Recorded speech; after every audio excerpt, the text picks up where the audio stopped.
All right. Hello, everybody. Welcome back to Ministry Revealed. It is January 9th, 2019. We are aware there is not much time left to go. Guys, I pray everybody's having a good week. Everybody's back in the mode. Everybody's gotten started here this week. This past Monday, I guess, for the vast majority of people. And that included myself getting back into the swing of things here.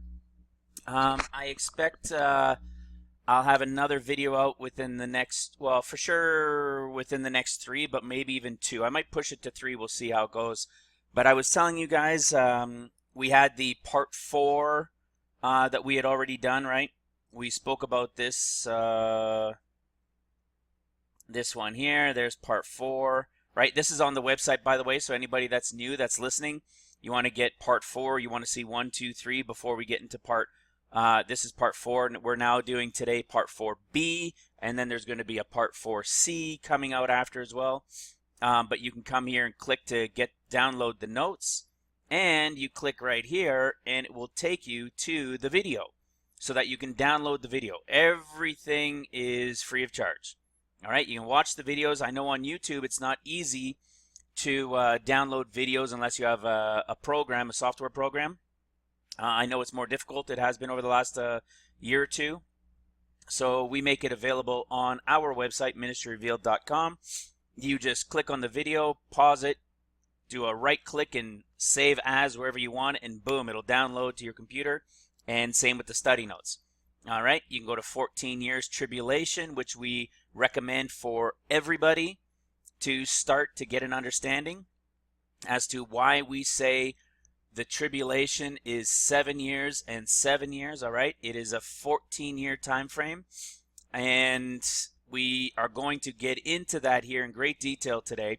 We've already done the 14. Like I said, if you come over here, you go into teachings, you can go into videos, which has just about all of our videos, maybe about 50 videos. They're not quite all, but it has about 50 of the main videos there.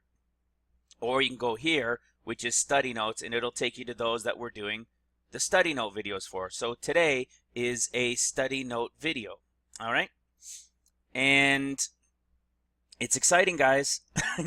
I'm apologizing in advance. I don't know how long it's going to be, but I expect it's going to be a long video. And we're just getting into it as we do this. A lot of you guys were looking forward to this, and this was the prophetic. So I call this one. So this is what all of them are called. Understood End Time Prophecies to Timeline. All right, we did part 4. This is part 4B, and this one is called Opening End Time Books to Their Prophetic Timeline. All right, that's what part B is called, and we're gonna recap just a little bit. I don't want to take too much time, but we're gonna recap so that especially people that are new or those that are relatively new in the last 2, 3, 4 videos don't understand the 14 years. We're not going to go into all the details of it, but we're going to show some things that just give the basic evidence, and then it will lead into what many of you guys have been waiting for, is a breakdown of how these books that we've been talking about in videos, but not with study notes, how they break down and reveal events that are happening in their years. All right, you can see, for example, oh, right, I've already got it open. See, we had this timeline chart done over a year ago, I think it is, or about a year ago, but we knew it obviously before that, and this was done by our sister in Christ that lives in my city, actually, came across the channel, and she put this all together for us. There's so much more we can add, but to do it on the pages and everything, and the time to do it, even for myself to go through it, there's just so much to continuously study, but this gives the overall. You have 7 years of seals, and then you have 7 years of trumpets. The 7th is a rest. The 7th is a rest, just like it should be. All right, just like Leviticus tells us. So what we're going to do today is we're going to go into those books, into the Zechariah, a little bit. I don't even know if we touch on Hosea today, but we'll spend some time in Psalms a little bit, and relating all of these books within their years to scriptures that we know and that generally people know, whether it be in the book of Luke, in his discourse, or whether it be in Revelation, to understand where an event is. All right, so guys, you'll know how long this has been because you'll be able to see it before you get started. Excuse me, but you can see up here I've got 7 pages. And these 7 pages, I'm literally scratching the surface, and I am going into detail, but I'm not trying to go into as much detail as I can. These studies are for people who want to understand scriptures, who want to understand the books that are opening. We've been talking about that for a long time. The books are opening in this ministry, and we are being revealed truths that were never before understood. And it's for such a time as this, all right? So we're going to go into it here. Let's get started.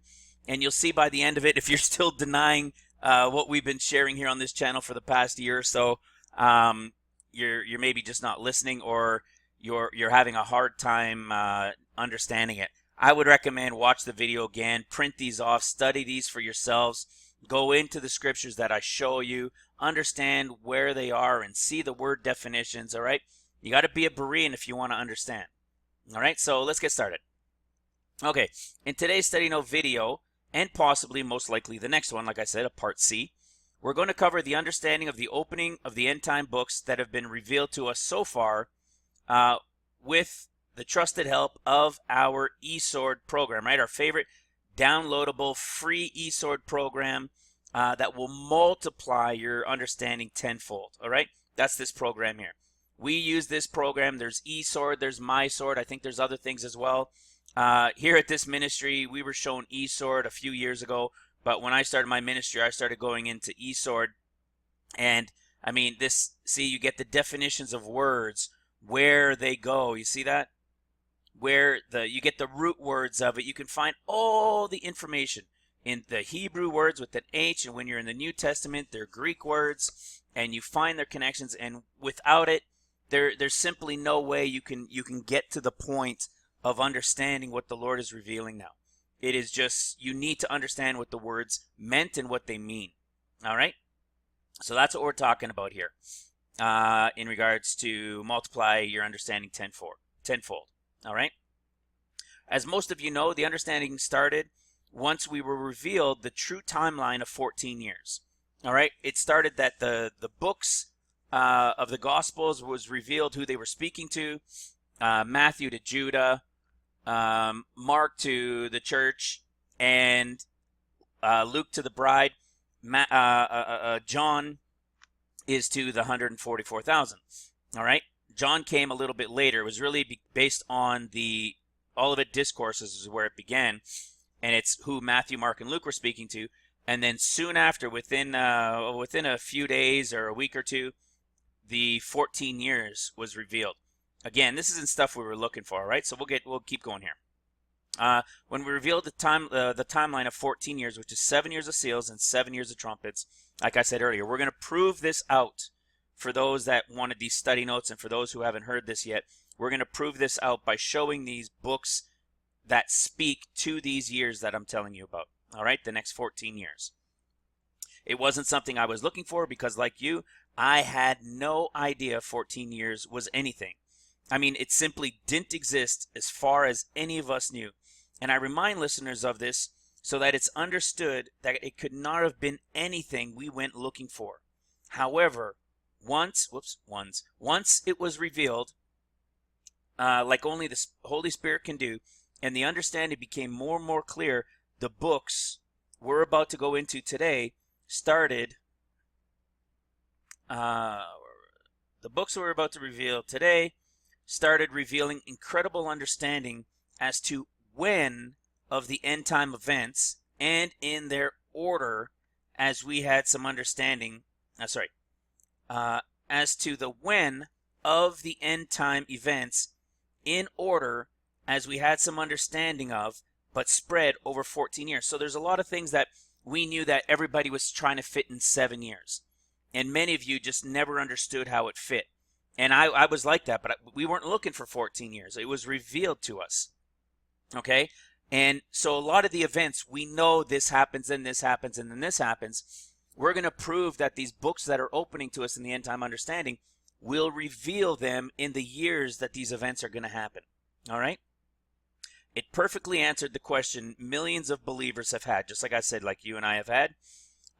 It's so confusing and impossible to understand how all the tribulation can fit in 7 years. It was one of the biggest revelations in biblical history, and the ministry has been built on exposing the truth of it ever since. All right? Once we were revealed the 14 years, that's what this mission is. The mission here in this ministry is to expose the true understanding of the timeline, that it is 14 years and not 7. Some might say, well, why is it important? It's important for those who will be left behind. That's why it's important. All right? They've all been told it's 7 years for those who even know there's a tribulation, and for those who have even heard about 7 years. All right? It's wrong. It is 7 and 7. Okay? And there's a vital piece to understand. Okay? In understanding the truth of it, it also revealed to us the now that we are in, and its direct connection to the 70th year of Israel as a nation, to the return of our Lord and Savior Jesus Christ, feet down on the Mount of Olives, as we're told he would in Zechariah 14:4, right? And his feet shall stand in that day upon the Mount of Olives, which is before Jerusalem, on the east of the Mount of Olives.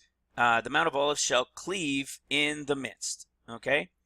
And as the angel also told them in Acts 1, let's keep going, in Acts 1 verse 10, and while they looked steadfastly toward heaven, as they went up, behold, 2 men stood by them in white apparel.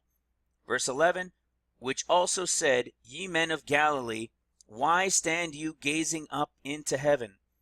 This same Jesus, which is taken up from you into heaven, shall come in like manner as you have seen him go into heaven. All right? So we have this confirmation. We know that's how he's returning, and that's what we're told here in Zechariah 14. And let's not forget, Hosea 6:2. What does Hosea 6:2 tell us about this? After 2 days will he revive us. Right? What do we know about 2 days? A day is as 1,000 years. 1,000 years is a day, right? And in the 3rd day, he will raise us up. That's after the 7,000 years. Okay, that's 2,000 for his 2 days when he returns.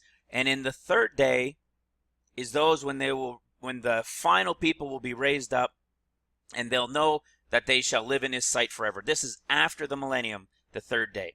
Okay, and we shall live in his sight. Like we're clearly told also to understand in 2 Peter chapter 3 verse 8. But beloved, be not ignorant of this one thing, that a day with the Lord is as 1,000 years, and 1,000 years is as a day. All right? That's what we're talking about here. Most of us have heard this all our Christian lives, that one day is 1,000 years to God. So what is this telling us? It's telling us that Christ will return in 2,000 years, right? After 2,000 years, okay? From where he left. You see that? From where he left. So it's pretty straightforward and clearly from the time he left and not the time he was born. Many people were confusing that. They were thinking that the Lord's returning. This is not the second coming of Christ when he comes for the bride. All right? This is the escape of the bride. The rapture comes in 2024. His return feet down is in the year 2031. Okay? That's what we're going to show you through all of these scriptures revealing the timeline and time frame of events that we were talking about. Okay? So they're telling them that you're looking up into heaven and he's going to be returning like you saw him go. You see what I'm saying? It's from his death and resurrection, not from his birth. If it was from his birth, see, at his birth, he hadn't accomplished what he had come to do. There was no salvation yet until the cross, and we all know that. On top of that, we can clearly see we're way past 2,000 years from his birth. Although there are people out there trying to teach us all sorts of crazy time calculations based on the time frame being from his birth. Right? It's not true. There was no salvation yet. All right? Now, to finish this laying of the foundation for today's teaching, let's consider quickly the time frame Jesus could have died and look at where 2 days, as we're told, or 2,000 years later when he returns, feet down, where that's going to put us. I will be breaking this down, this understanding I will be breaking down this understanding in a future study teaching, all right, in a future study note teaching about who the Gospels are speaking to in the end times, all right? That'll be part 5 that will come after for part 4C. I don't expect to go past part 4C, okay? So it'll be in the study note part 5 when it comes up. And we'll break it down, but we'll just touch on it a little bit here, okay? But we know that it's believed he was crucified in 31, 32, or the most popular 33 AD, okay? Now let's consider where we are today. For those of you who are new, a year is not from January to December. It was changed a few hundred years ago, which is, by the way, where we got April Fool's Day from. Okay? Prior to this change, a year was from spring to spring, just like God's calendar or the Hebrew calendar. When Jesus was here, a year was from spring to spring, right? We were on the Julian calendar. So it must be understood that even though our Gregorian tells us it's 2019, it's still actually 2018 until spring. We've shown that, we've explained it, we've broken down in videos. It doesn't take a lot of research to find that for yourselves. Okay? Look up the history of, an easy way is look up the history of April Fools. Okay?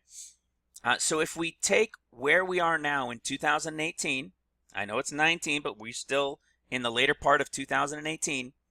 Let's count to see where 14 years takes us. 2018 plus 14 years equals what? 2032, right? On our Gregorian calendar, which is actually still 2031 until spring on God's calendar. Okay? So from where we are right now today, we had 14 years, 7 and 7, and we end up in the year 3132. We'll call it, sometimes I'll say 3132. That means from the spring of, say, 2031, so it'll be just about the whole year of 2031, and it'll come around, it'd be like being in 2032 on our calendar, but really it's still 2031, so it's the first portion of our Gregorian calendar, 2032, okay? And that's what's going on here. Same thing, where we are now to there, same idea. Now, on top of that, what is it? It's the 70th year. It's the 70th year of Israel on top of this that was mentioned above. Now, do you think that's a coincidence that 14 years from the 70th year of Israel that we're in right now, today, equals the time frame that he said he would return after 2 days? See that? From where we are right now today, 14 years from now equals 2,000 years to the day he said he would, to the time he said he would return. And it's the 70th year of Israel, which the scriptures tell us is the length of the generation, and then tribulation begins. All right? So, do you also understand that nowhere in scriptures do we read about Israel being 71, 72, 73, etc.? All right? The books and scriptures we'll cover today, and in the next part, will prove these truths out. Consider this. Consider this, then we'll get into revealing it. Okay? I'm not sure what I was getting at there. So just remember that, but then we're going to get into these scriptures that are going to reveal all of it. If the tribulation was actually only 7 years, oh, that's what I'm saying. Okay, consider this, and then we'll get into revealing what we're talking about in the books. If the tribulation was actually only 7 years and about to begin this year with the rapture that everybody's talking about is coming soon. Or for a better use of the first, is they should be using the word escape.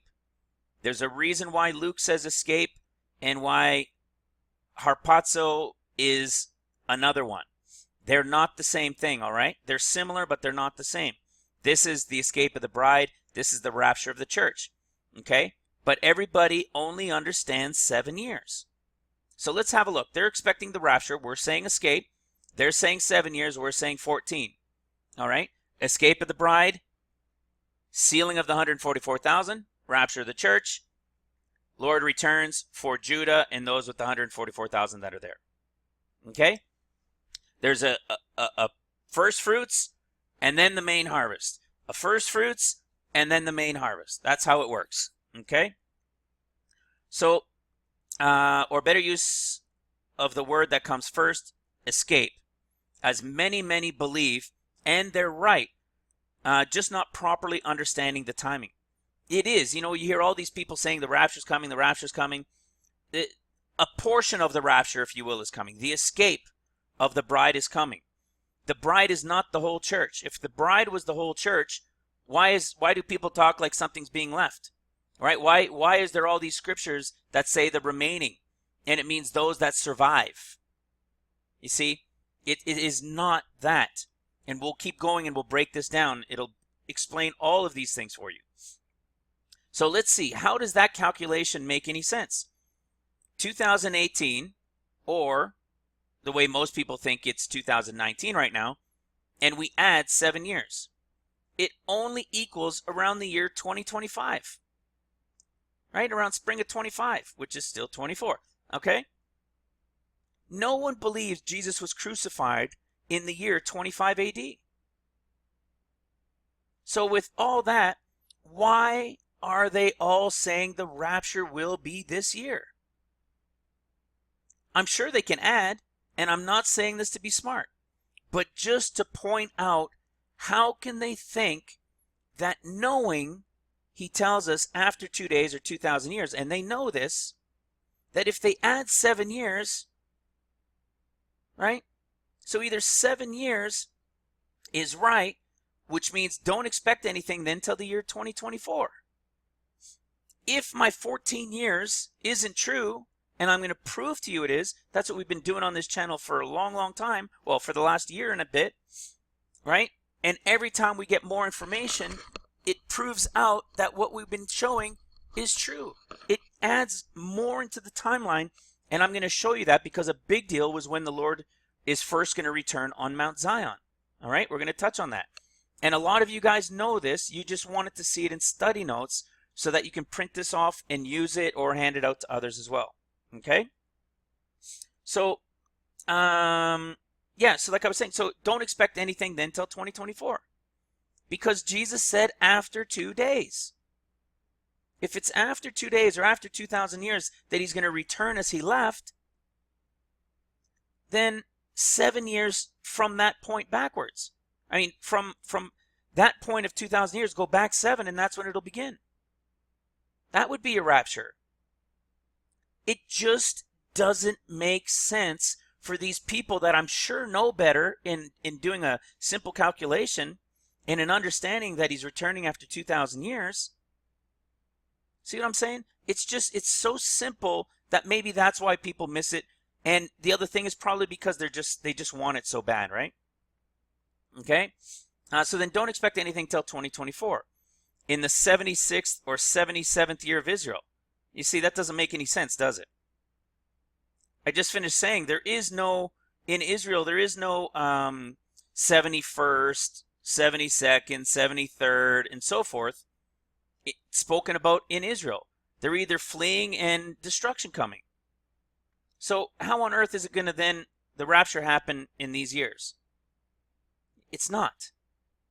The beginning, right? Yes, the rapture, this is the time frame of the rapture. It's just not the time frame of when it will all begin. Okay? This is that time frame that we'll touch on it a little bit about these people. This is that time frame when people are looking at right now, those people that I call the the pre-mid-tribbers or the mid-pre-tribbers, those people that are waiting for the sixth seal. When we get to 2024, you guys will be at the sixth seal time frame. All right, with the rapture of the church coming and everything else. Okay? But to be there when everything starts, it makes no sense because Israel will not see 71 without destruction. Okay? So, or the 14 years. So if it's not 7 years, then it certainly isn't making sense for 7 years because it makes them off 7 years. See? So then the 14 years must be the truth. And it's in the 70th that it began.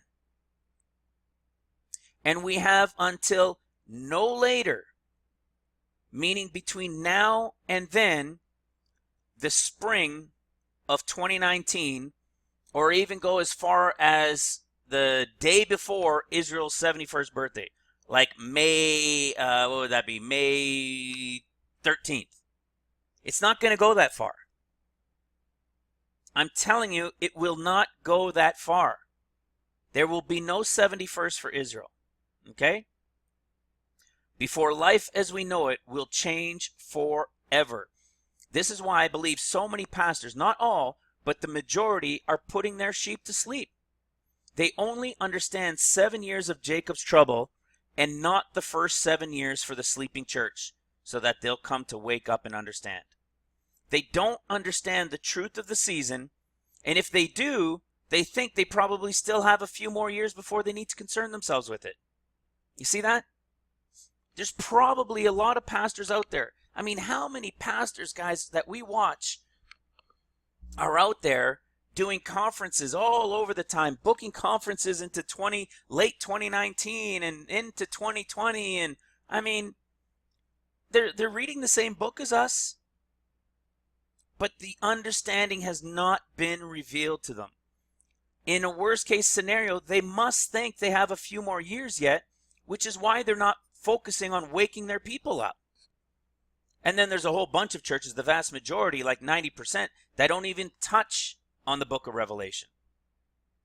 Right? I was so surprised to find out how few churches actually spoke on the end times and taught eschatology. It's really sad. And those that are, they're not really pushing their people, even though it's the 70th year. There are very few, there are some, but very few pushing them to wake up because they most likely think they got a few years left. Because 2,000 years, they know is still 14 years away. Right? 15 is when after he returns, the final year. We'll touch on that. Okay? And those who believe it's about to begin, even though they only understand 7 years, they're better off. They're letting their sheep know the time is upon us. But unfortunately, they're very off in the information they're putting out for those that will be left behind. All right? Those that will be left behind won't have the understanding. Right? The information that they're putting out about the 7 years is going to be painful for those people. But at least they're taking the time to wake up their sheep. All right? To wake up their flock. Okay? And I pray I've made this clear enough, especially for those newer to the ministry, because it is so important for everyone, but especially those who will be left behind, to understand. So help spread the true understanding, right? Spread this, copy the videos, download them, print these things off, and leave it for people, all right? Like I said, for more information on understanding the 14 years and or to copy the videos you watch here on the YouTube channel, to have and to share before it gets crazy, okay? If you want a copy of these YouTube videos, go to our website, okay? Print them off, have them, share them, leave them for people where they'll be able to find them easy before it goes all crazy. We have weeks, maybe less than a handful of months. Okay? We can see that. Look what Trump just came out and spoke about last night. All right? It's coming, guys. It's coming. So go to our website, Ministry Revealed, like we showed earlier, and download all the teachings you want there for free. Don't forget to be sure to leave some where others will be able to find them once you've vanished. All right? The vanishing or the escaping of the bride is what is soon upon us. We will see a little bit before that, though, and that's what we're going to get into. With this understanding, you'll now be able to see how many of the books in the Bible are telling us not only the events to come, which many of us understood, but in which year they're going to take place. Okay? You'll understand that the Holy Spirit has been involved the whole way through the Bible, okay? Including working through those who added the chapters and the verses, okay? Let me give you a little example. We'll get started with,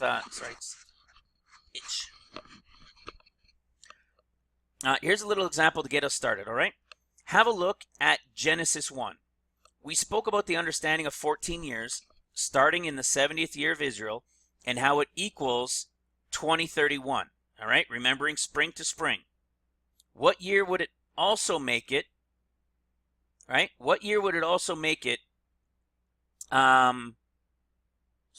which would be 2031. So what year would 2031 also make it? What would it be in the count? All right? The end of 2 days or 2,000 years, all right? From his death and resurrection, that's one thing it would equal. It would equal the end of 2 days or the end of 2,000 years from his death and resurrection.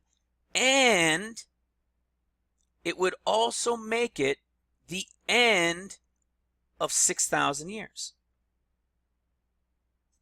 You see that? It'll make it the 6,000 years. So let's see what Genesis 1 tells us, all right?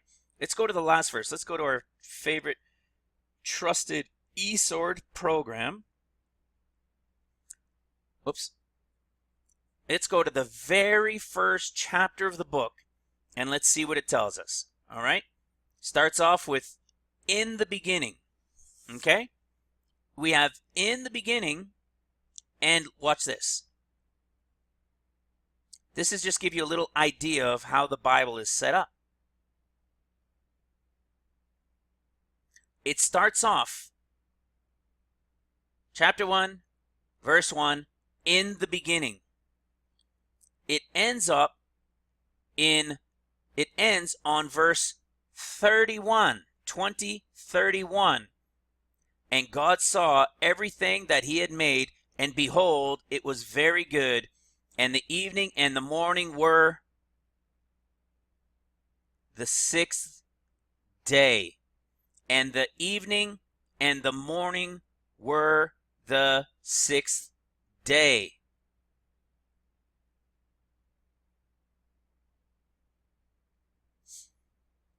But beloved, 2 Peter 3:8, but beloved, be not ignorant of this one thing, that a day is with the Lord as 1,000 years, and 1,000 years as a day. All right? Beginning, ending. Look at the words that it ends with. In verse 31, it ends with the 6th day. The evening and the morning, the end of it, were the 6th day. What does that mean? The end of 6,000 years for us. When? In 31. Do you see how how are these things possible?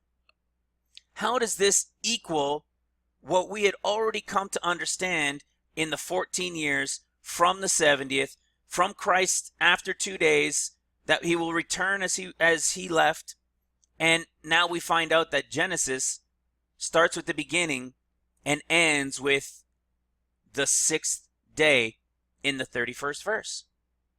Why didn't they add the 7th day? Then talk about the rest. Why wasn't that added there? Why did the 31st verse end on the 6th day? All right? This is just a little example. And in part 4, we introduced some of these books with a couple of the examples. We touched a little bit on what we're going to go through, but not really. We just, it was maybe a paragraph and a half, okay? But by the time this part B, part 4B, and the next part C are finished, you will not be able to deny it. The books are opening and the understanding of the events and the time are being revealed. And it's begun. Okay? Here are the books we're going to get into to reveal the understanding of the chapters to years from 1819 to 3132. And let's not forget, we'll also end up touching at some point on 32 to 33, which is the 15th year after the 14th, right? Because what do we know? 7, 7, 7, 7, right? 7 times 7, and you have what? 49. At the end of 49 years, it's the rest. It's the 50th year of Jubilee. That is the 15th year, when all the land is returned. I don't know that we really cover it on this one, but we've talked about it before, and it will be something we'll get into in the next video. That's where you get Ezekiel in Ezekiel 48 and Psalms 133. All right? So here are the books we're going to go into. We're not going to go into all of them today, of course, but a little bit in Psalms 18 from Psalms 18 to 32, Psalms 118 to 132, 33, Ezekiel 33 to 47, a little bit 48, Zechariah 1 through 14, that's the whole book of Zechariah, the whole book of Hosea. In fact, I'm putting John 8 to 21, but the whole book of John was the final 21 years. If you go, you'll see it here. You'll see it. Oh, it doesn't want to come up yet. You'll see it. We did a video on it right here. This is part 1, right? The final 20 years is part 1 in the study notes. The final 21 years in the 22nd. That's what John gives us the information on. All right? The first 7 easy years, right? That just like Jacob said, the first 7 years were easy. The time flew by. That's what the Holy Spirit's been working on, waking up the bride. Then he worked another 7 and then another 7. All right? 7, got his bride. 7 more, got his next one. And then he worked 7 more years for the cattle and so forth. Okay? It was a total of 21 years. And John, the book of John, let me show you something right here. This is called Bible Countdown Calendar. We haven't looked at it for a little while. But the Bible Countdown Calendar, you can find it from a guy called Steve Wyertz that discovered this. He was led to the understanding. And what he did is he followed the understanding that was revealed, I believe, by J.R. Church back sometime, I think, in the 80s, that there was an understanding that the books to chapters in the book of Psalms were being carried forward, and they could find events, right, like Israel returning to their land and 6-Day War and all these sorts of events can be found with little clues of these words within those chapters of events that happen in the year. And so he carried it forward all the way in through the whole Bible, New Testament, and brought it all the way around. And it was discovered, look, that John chapter 1 landed in 2011. And if you follow this channel, you'll understand that we've been talking that it's 21 years and that it began in 2011, I believe around the time of the Japanese earthquake. All right? And it will end, look where it ends. John 21, the year 2031. I don't pay attention to all these like extra little note things that he's put in there. Okay, so there's an understanding in chapters to years based on doing that type of Psalms count. And look, when he continued this count, look what happens. The same thing we're telling you here. Psalms 18 equals 2018. All right, that's that's something that we have as well, that we talk about. All right, Psalms 118 to the last 14 years. And then we also discovered that it started in Psalms 18, and you could do the same number count there as well. Okay? And then finally, we have Acts 15 to the end of Acts. So John 8 to the end of John just so happened to be 14 years. And this is talking about the bride being in the temple. And Acts 15 to 28, events that have happened in 2018, which we'll touch on, were spoken about here in Acts 15. Okay? And there's still more events we're waiting to take place there, which we'll touch on as well. Okay? We'll get started in the book of Psalms. And as we do, we'll also be going into many other books to show the connections to the same years and events we generally all understand are coming. The book of Psalms gives us at least 2 points of view, like I said, from 18 forward and from 118 forward. Oh, there you go. Okay. So let's go into Psalms 18, verse 2. The Lord is my rock and my fortress, my deliverer. Okay. Let's go look here at Psalms 18,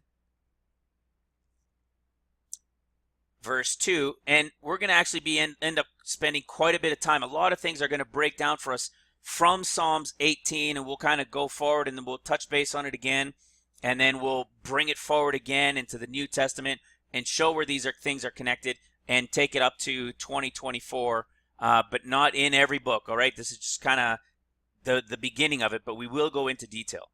So, Psalms 18:2. The Lord is my rock and my fortress and my deliverer. All right? To slip out, that is escape. Causatively, to deliver, to, right? Carry away safely. Okay? To carry away. My God is my strength, in whom I trust, my buckler and my horn of salvation and my high tower. All right? And then we'll get into this as we keep going. So let's see where we find this connection. Okay? Right here. Okay? Now, where does this line up? It lines up with the escape of the bride, right? We're waiting for this part to take place. And where do we find it? We all know this one. It's in Luke 21:36.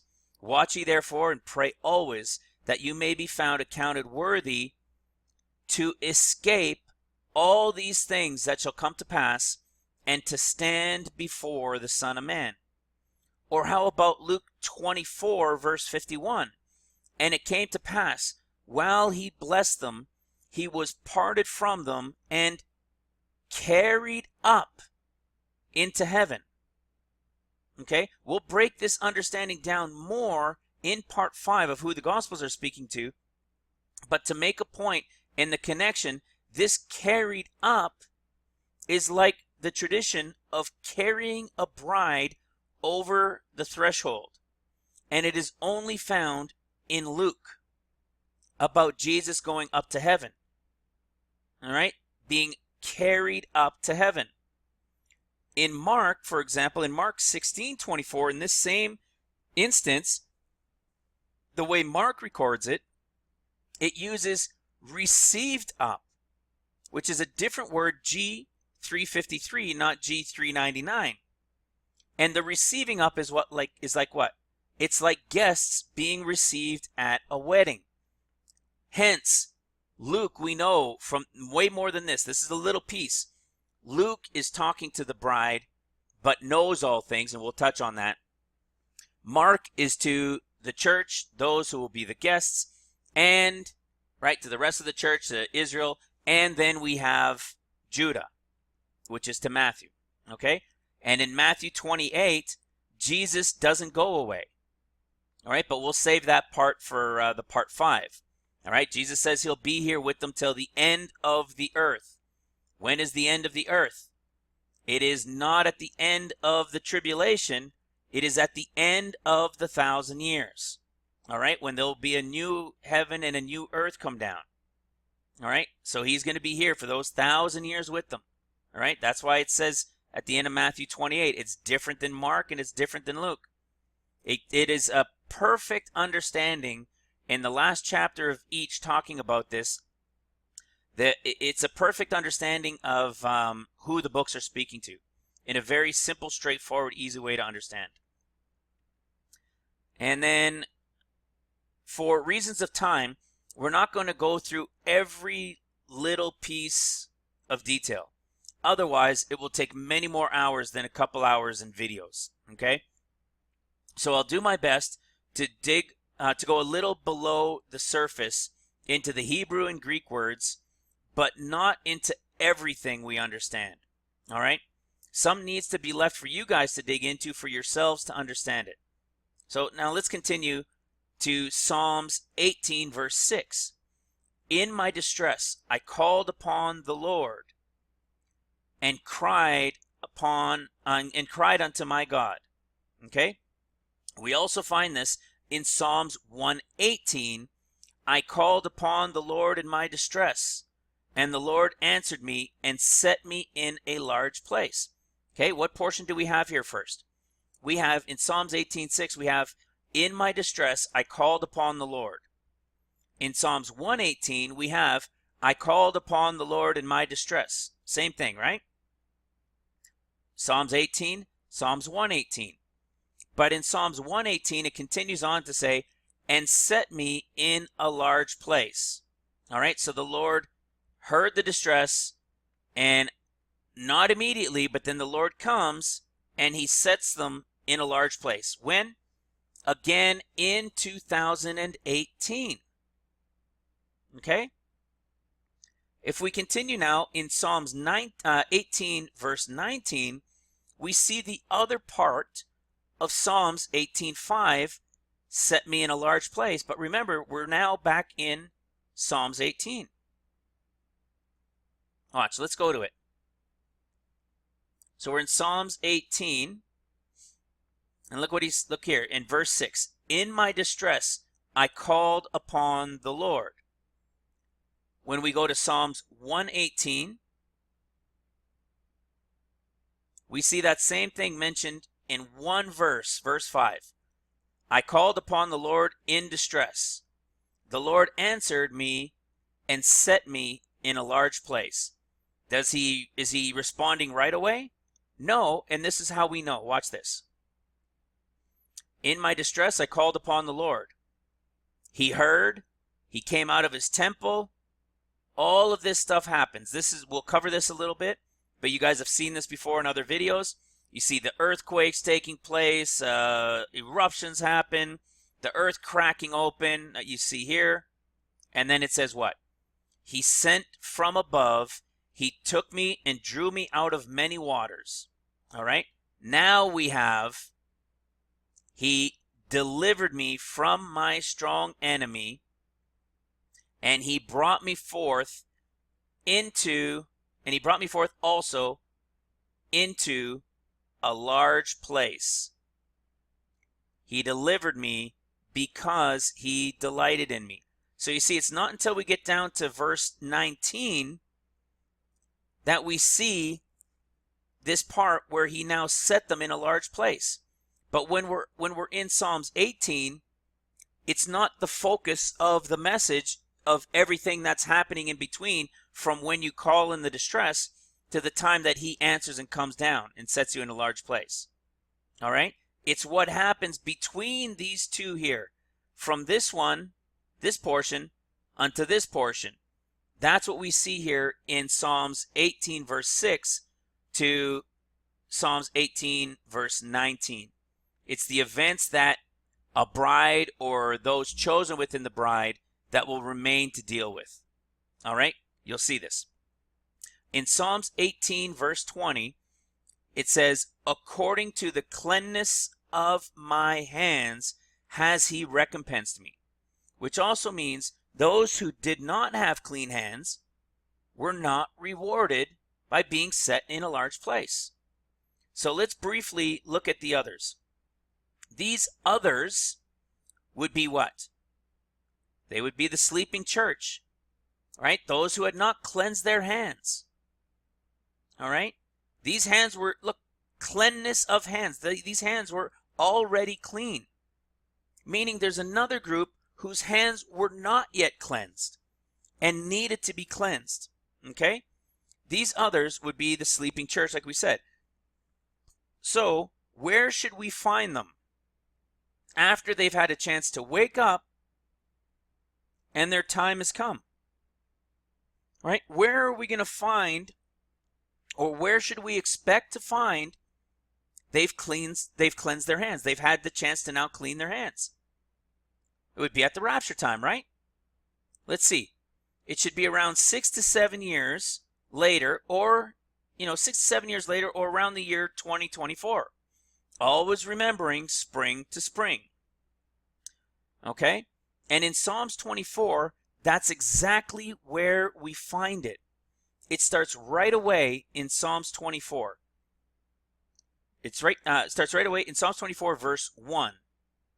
The earth is the Lord's, and the fullness thereof, the world, they that dwell therein. All right? The fullness thereof, and they that dwell therein. Fullness, guys. Where, you didn't see fullness in any of the other books that we cover when you look at the Psalms. It just so happens, remember, you're looking for these key words that put the understandings together. Okay? Fullness of the people. When is there a fullness? In the year 2024 at the rapture time. Okay? Well, let me show you. Where do we find the fullness of something relating to the end times? Okay? We find it in Romans 11, verse 25 to start. Let's go there. Where are you, Romans? Romans 11, verse 25. All right? I would not, brethren, that you should be ignorant of this mystery, lest you should be wise in your own conceits, that blindness is in part happened to Israel until the fullness of what? The Gentiles is come in. All right? Not until the time that the fullness of the Gentiles is come in. And then what can happen? All right? Then Jacob's trouble and these guys will start to see. Okay? And so, all Israel shall be saved, as it is written, there shall come out of Zion the deliverer, and shall turn all ungodliness from Jacob. Coming out of what? Out of Zion. A deliverer out of Zion. When? After the fullness of the Gentiles. See? It's exactly when. The fullness of the Gentiles is at the rapture in the year 2024. And we'll keep going and I'll show you that, which is the end of the sixth seal. Okay?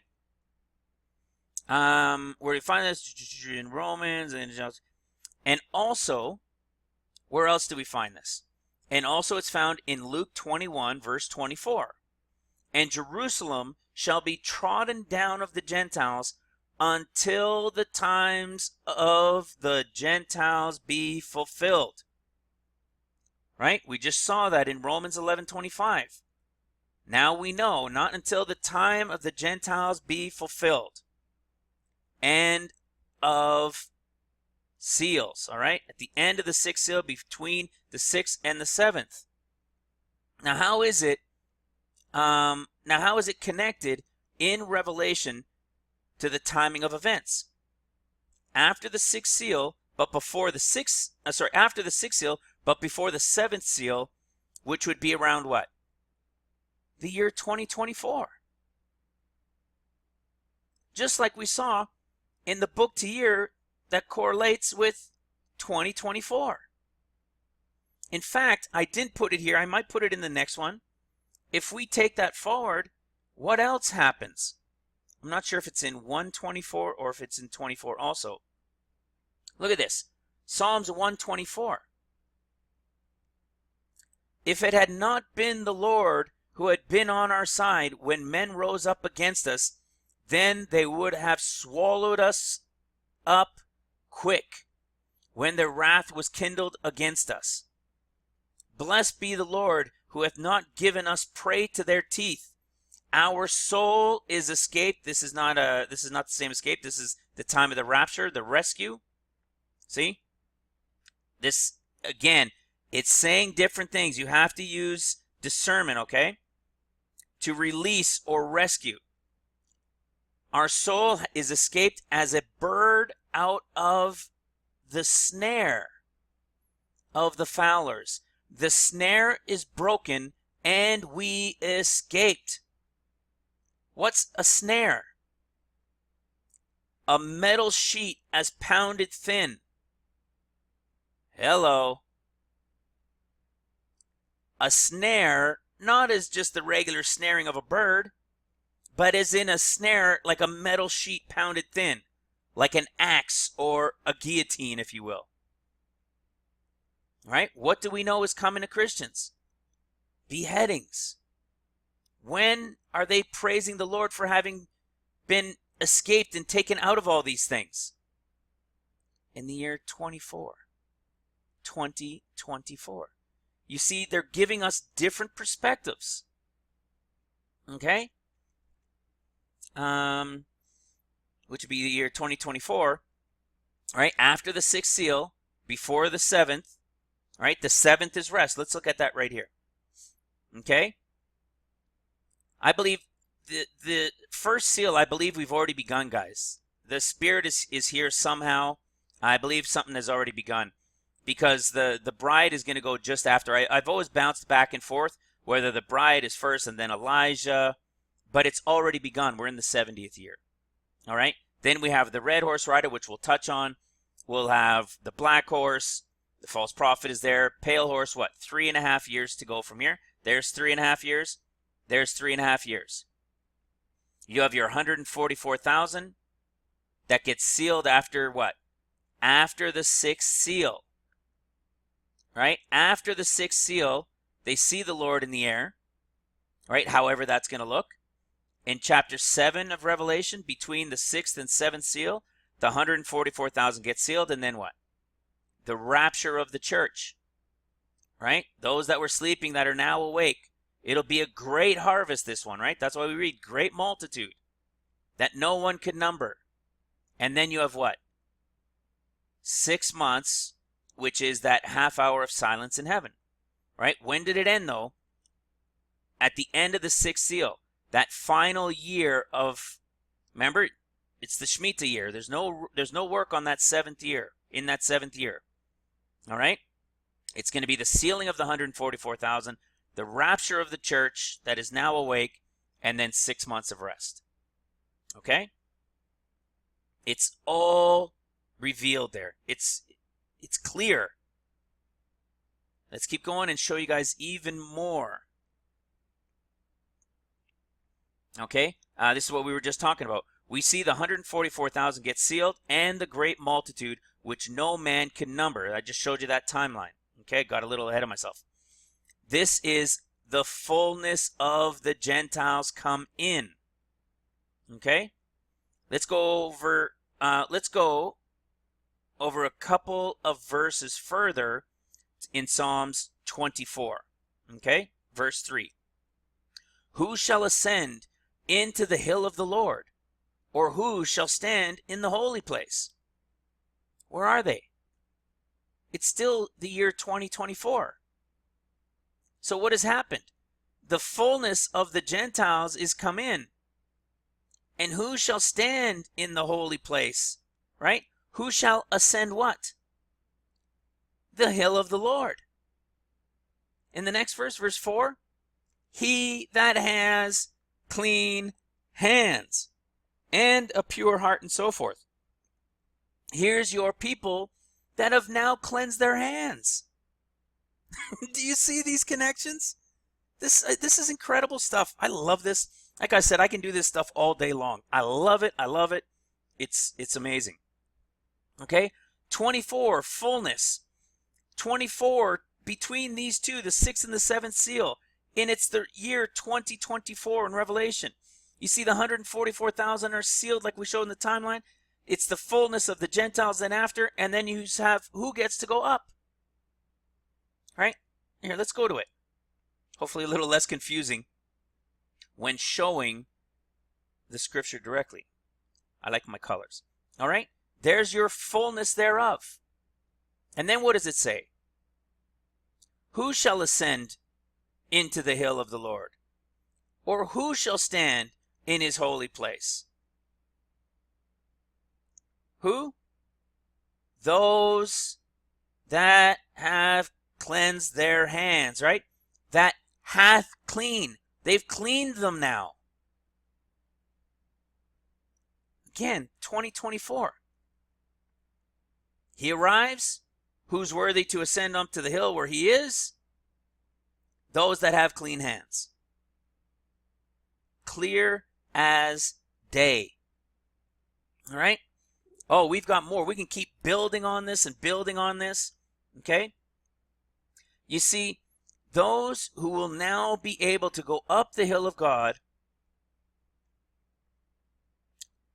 will be those who now have cleansed their hands. Whereas in chapter 18, it was those who already had them washed. All right? Their hands were clean. What else do we see here in chapter 24?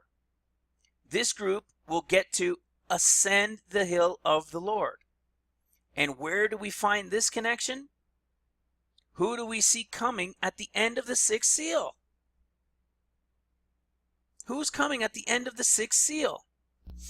I had to step out for just a moment. Okay, so who do we see coming then? This ascending at the hill. See chapter 24 in the year 2024 like we were talking about? Who's coming upon this hill? Right? Who's going to be at this hill? Who's going to then have the ability and the right to ascend up this hill? And where do we find this connection? Well, who do we see coming at the end of the sixth seal? All right, let's go to the end of the sixth seal. Revelation 6. And look, guys, this has been in front of us the whole time. All of these things, the seals take place. At the end of the sixth seal, we have what? And hide us from the face of him that sits on the throne and from the wrath of the Lamb, for the great day of his wrath is come. So who are they seeing? The one who sits on the throne and hide us from the wrath of the Lamb. So they're somehow seeing whatever that's going to look like. I always say that. Whatever this is going to look like, they're going to see this Lord coming on Mount Zion. Is everybody going to understand it? No. Is everybody going to be able to see it? I don't believe so. But we see the Lord coming. So that's what I'm saying. Who are they seeing and in what form, right? They're seeing the Lord.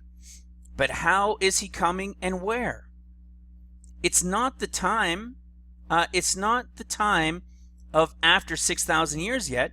It's only around the year 2024. So his return, feet down on the Mount of Olives, is still a few years away. The understanding of this was revealed to us once more of the books began to open up. All right, when these books started opening up to us with Hosea and Zechariah and all of these books, and we already understood 14 years, wow, it just started snowballing and snowballing. That's what we're talking about here today, right? Began to open up to us in their end time understanding. In these books, it was Zechariah. This was the big one. In this case that we're talking about, it is the book of Zechariah. You saw at the start, how at the start of the chapter, in chapter 14, you saw at the start how the last chapter, chapter 14, remember we talked about this up here. You saw Zechariah 14, right? And he comes down and will stand on his feet on the Mount of Olives. It's in Zechariah 14, verse 4, right? Okay. From the book of Zechariah. And this is what we talked about. We saw earlier that the Lord would return and would put feet down on the Mount of Olives in chapter 14 of Zechariah. When is that? The 31st year, right? The 14th year, or the last year of tribulation, 2031. When he has to cleanse everything out of the temple and, wipe out the bad guys. All right? When this was revealed to us back in around April of 2018, it was huge. We saw it revealed some incredible timing. We saw that it revealed some incredible timing in its 14 chapters.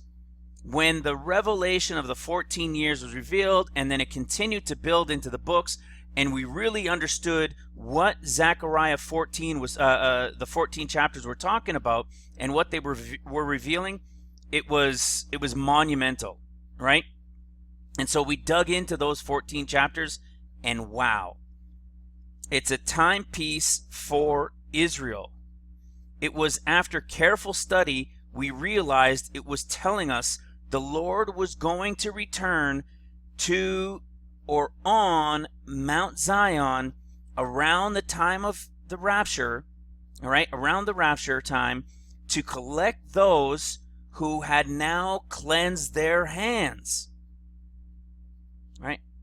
I did a big video to teach on this called The Most Important End Time Video You'll Ever Watch, right?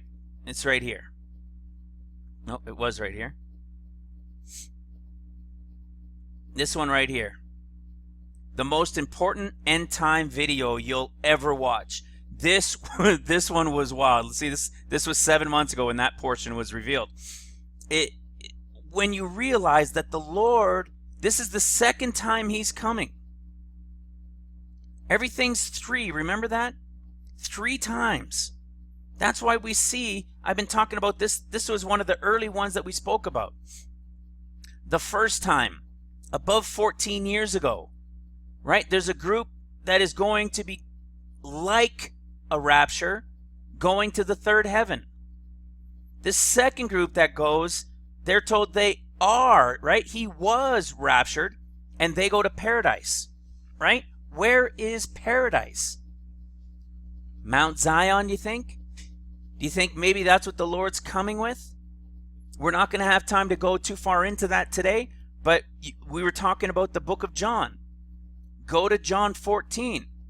What does he say there in John 14? That the Lord said, I go and prepare a place for you, that where I go I may prepare a place, and I will return to receive you to where I am, and thus shall you ever be with the Lord. He's coming back. Well, look at what chapter it is. John 14 is the same calculation to the year 2024. It's the same time when they are going to see this Lord on the mountain, however that's going to work, when he comes down on Mount Zion at the end of the 6th seal. It is everywhere. We're showing this, guys, over and over and over. It is clearly there.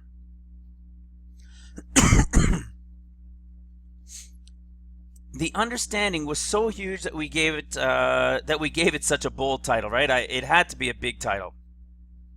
So now let me show you where we can show you this and also confirm it in a couple other places.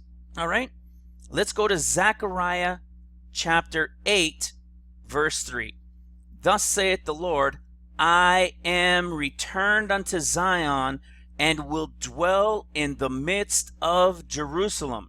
And Jerusalem shall be called a city of truth, and the mountain of the Lord of hosts, the holy mountain. All right, so what do we have? Oh, I'm already here. In the year 2024, we have what? We have the end of the 6th seal. The Lord shows up on Mount Zion. They sealed 144,000, right? They're going around sealing the 144,000. The rapture happens. There's 6 months of silence in heaven. And then what? You have Jesus on Mount Zion. The Lamb is on Mount Zion at the beginning of the year 2025, standing on Mount Zion with who? The 144,000. Watch this. Now let's see if we can prove that in another place. Let's see where we can prove these things. Okay? Watch this. Zechariah 8 verse 3. We were just showing you. Right? We were just talking about that. So let's go to Zechariah 8 verse 3. What year is it? 18, 19, 20, 21, 22, 23, 24, 25. 25 is what? The beginning of trumpets, right? What were we just showing? What were we just showing? Beginning of trumpets, 2025. beginning of trumpets, the Lamb is on Mount Zion with the 144,000. And when is it happening? In the chapters to years, right where it should. In the year 2025. Right here, it's even at the beginning. Thus saith the Lord, I am returned unto Zion, and will dwell in the midst of Jerusalem. Right? We just spoke about this. There he is now on Mount Zion. Guys, this is amazing stuff, all right? Like we said, this is the year 2025. And I believe it'll be sometime around the spring, past the 2024 of the early 2025 into the spring.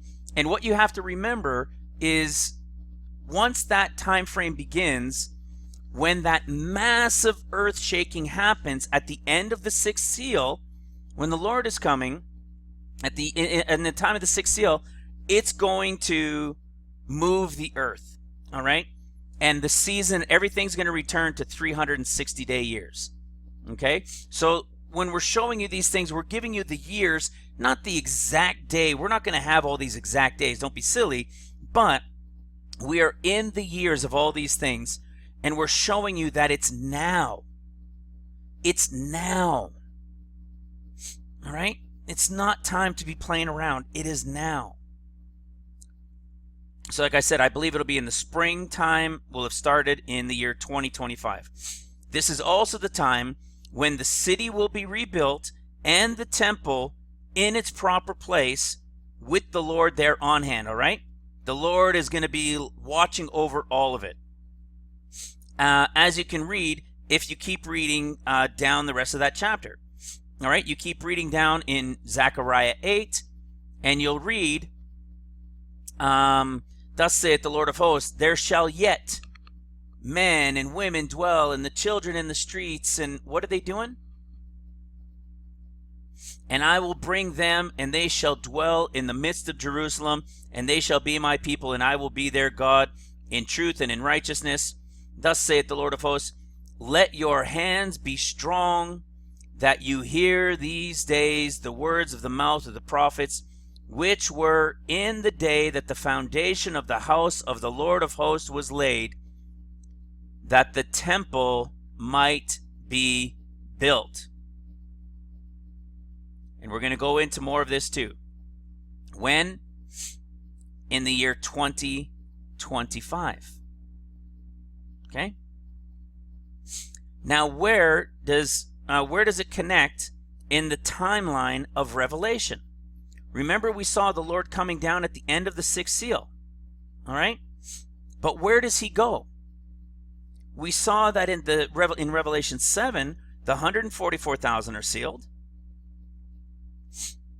The 144,000 are sealed.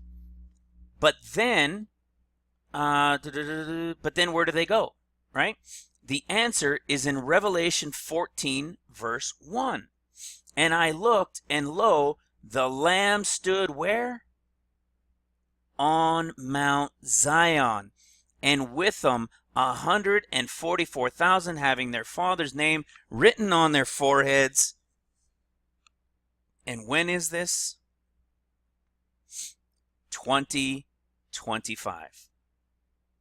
I don't know if you guys are following this. I know my teachings aren't always the easiest, but if you're having a little bit of a tough time, take the time to pause and understand what I'm showing you. Everything is falling in line perfectly from now.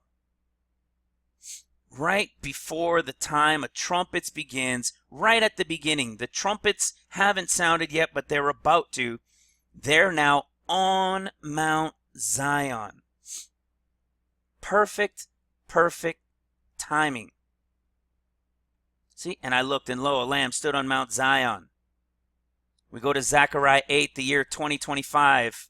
Trumpets are about to begin, and right before they do, thus saith the Lord, I am returned unto Zion, and I will dwell in the midst of Jerusalem.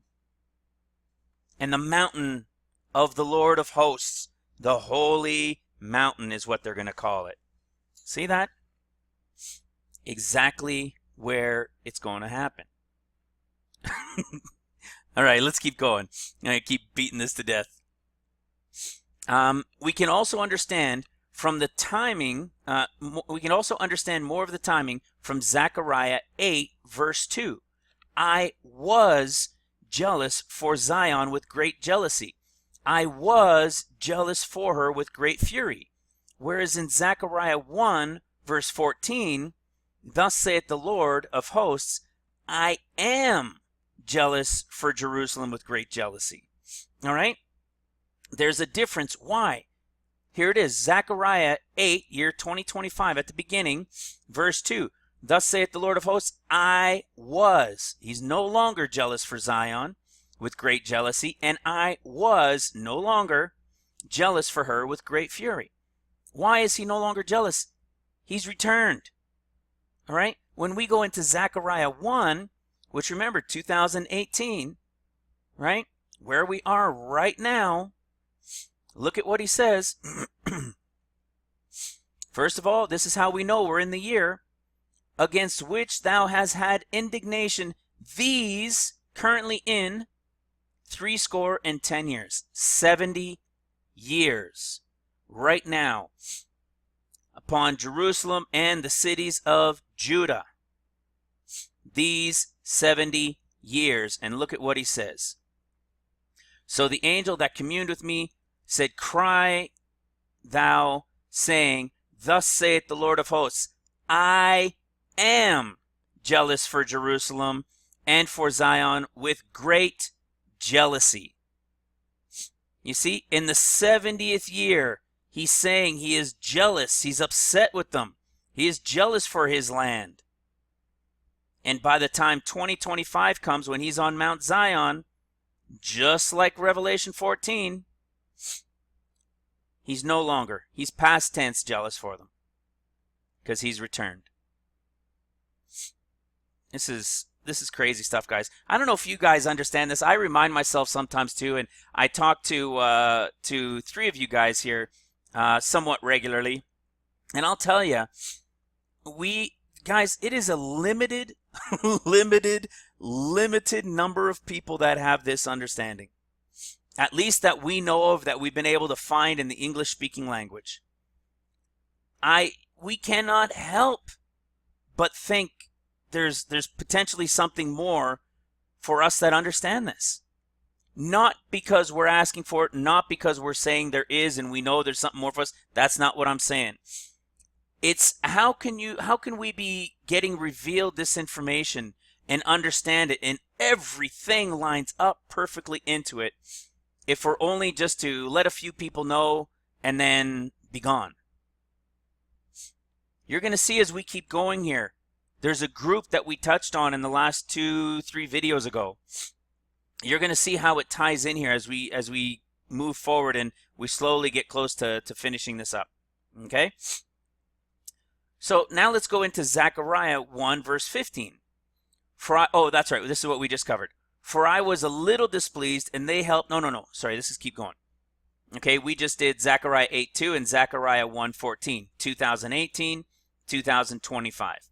The Lord is upset with Zion. He's jealous for it. Here, he's no longer jealous because he's now on the Mount of now on Mount Zion. All right, not visible, feet down on the ground like we were talking about. It's not Mount of Olives time. Okay, that's why I was saying when this was revealed, it was a massive deal, because we also did the study. I think part 3 is the revelation of the understanding of Daniel 9.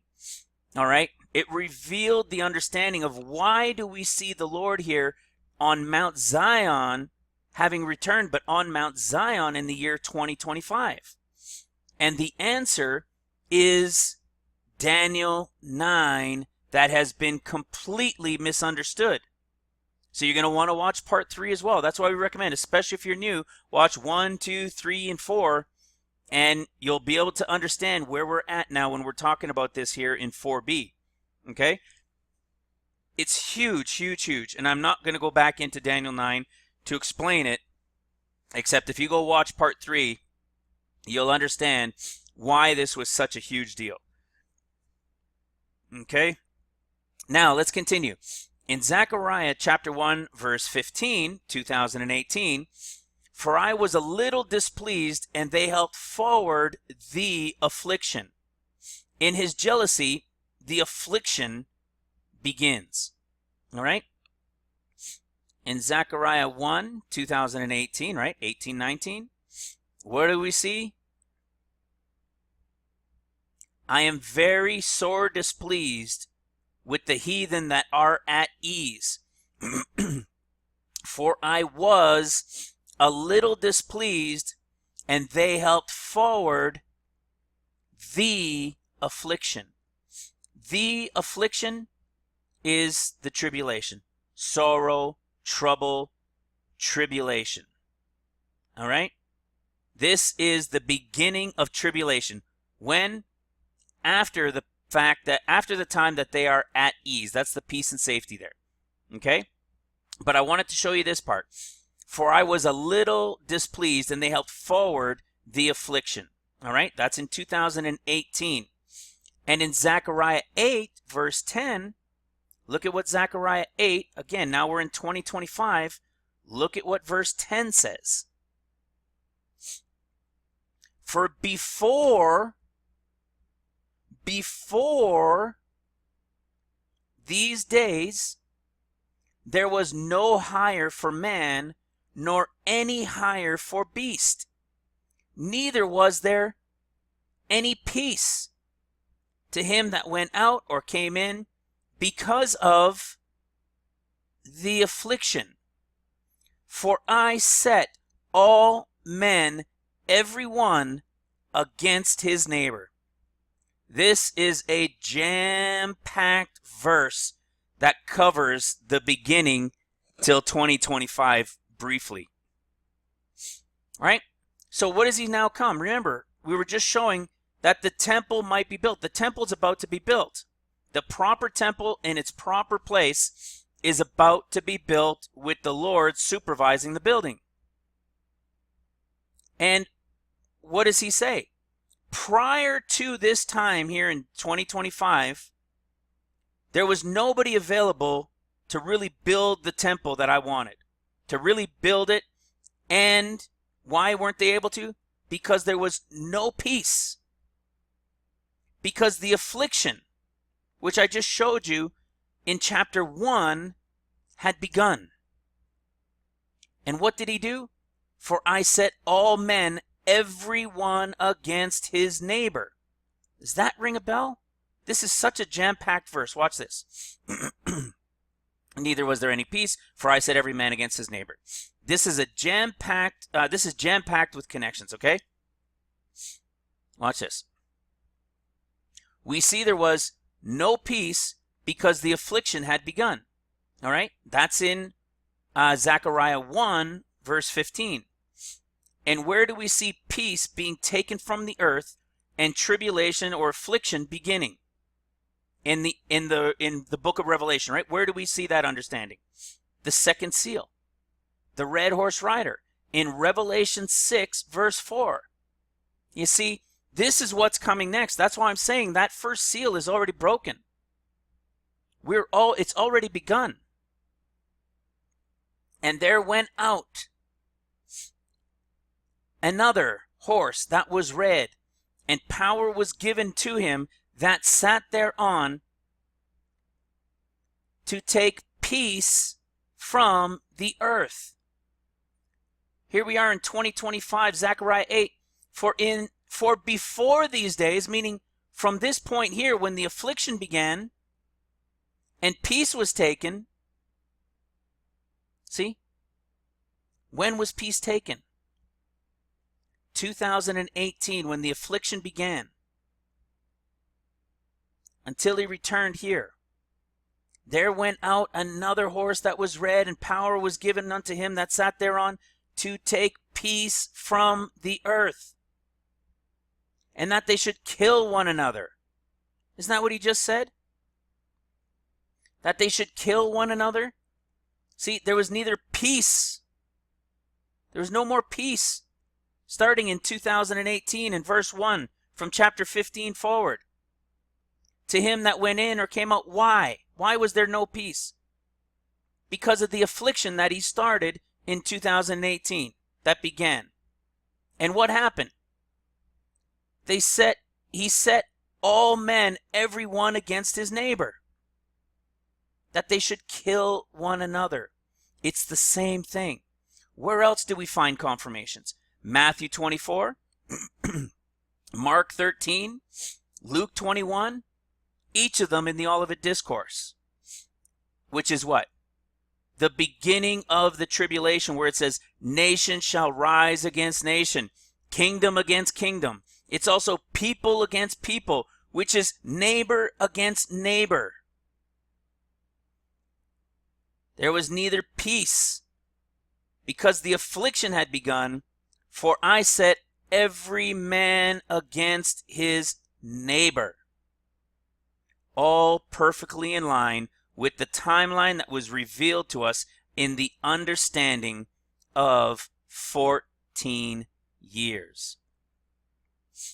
They're now here. The temple is about to begin getting built. See, when this was done, I didn't know all of this yet. We understood the 14 years. But look at this. In this time frame here, it was blank. Because the Lord knew we had more stuff that was coming here.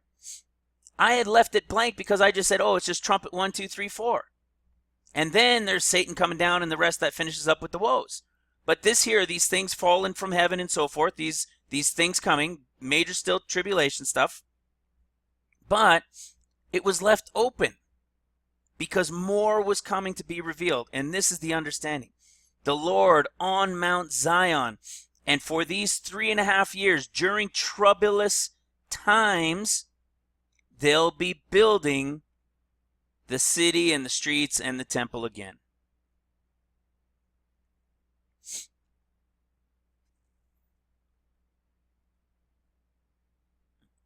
There we go.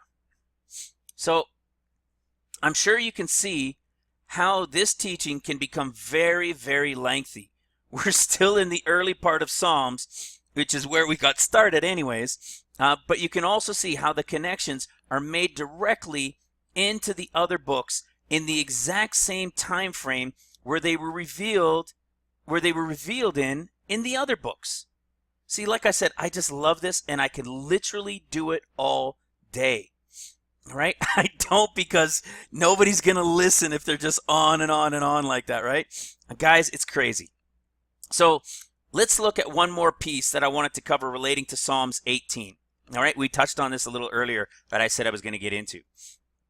We've spoken about it a number of times, but this is for the study notes video, because a lot of you wanting these study notes and a video along with them, we've never done this before, right? So I want people to see why I say this. Psalms 18 verse 7. The earth shook and trembled. The foundations also of the hills moved and were shaken, because he was wroth. Verse 8, there went a smoke out of his nostrils, and fire out of his mouth devoured. Coals were kindled by it. All right? And we keep reading to the end of verse 15, where the foundations of the earth are going to be seen. This is going to be a great earthquake from or with volcanic eruptions. All right? There is no doubt about that. It is very clear. And remember, this is 2018/19. This is very scary stuff. So let's see if we can confirm this elsewhere, all right? Many would say that this is the 6th seal great earthquake, but I'm going to show you that it's not. All right? A lot of people, those pre-mitters that we call them, waiting for the 6th seal, they think, yeah, Psalms 18 is really talking about the 6th seal. I'm going to show you that it's not. All right? I'm going to show you. But see, look at what he says, because he was wroth. Right? He shook and trembled. The earth shook and trembled. The foundations were moved. The smoke out of his nostrils, to the point where you're even going to see the foundations of the earth are going to be seen. Because he was wroth. Watch this. Where else do we see him being wroth? Zechariah 1, 2018 still, right? That's right. Thus saith the Lord, I am jealous for Zion with great jealousy. I am very sore displeased.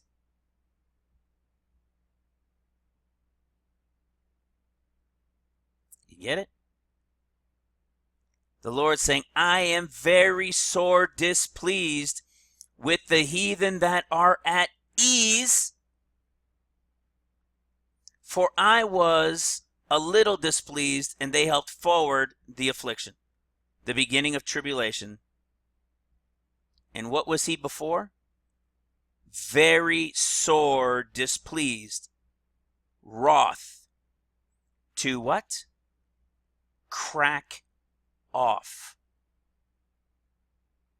to burst out in rage.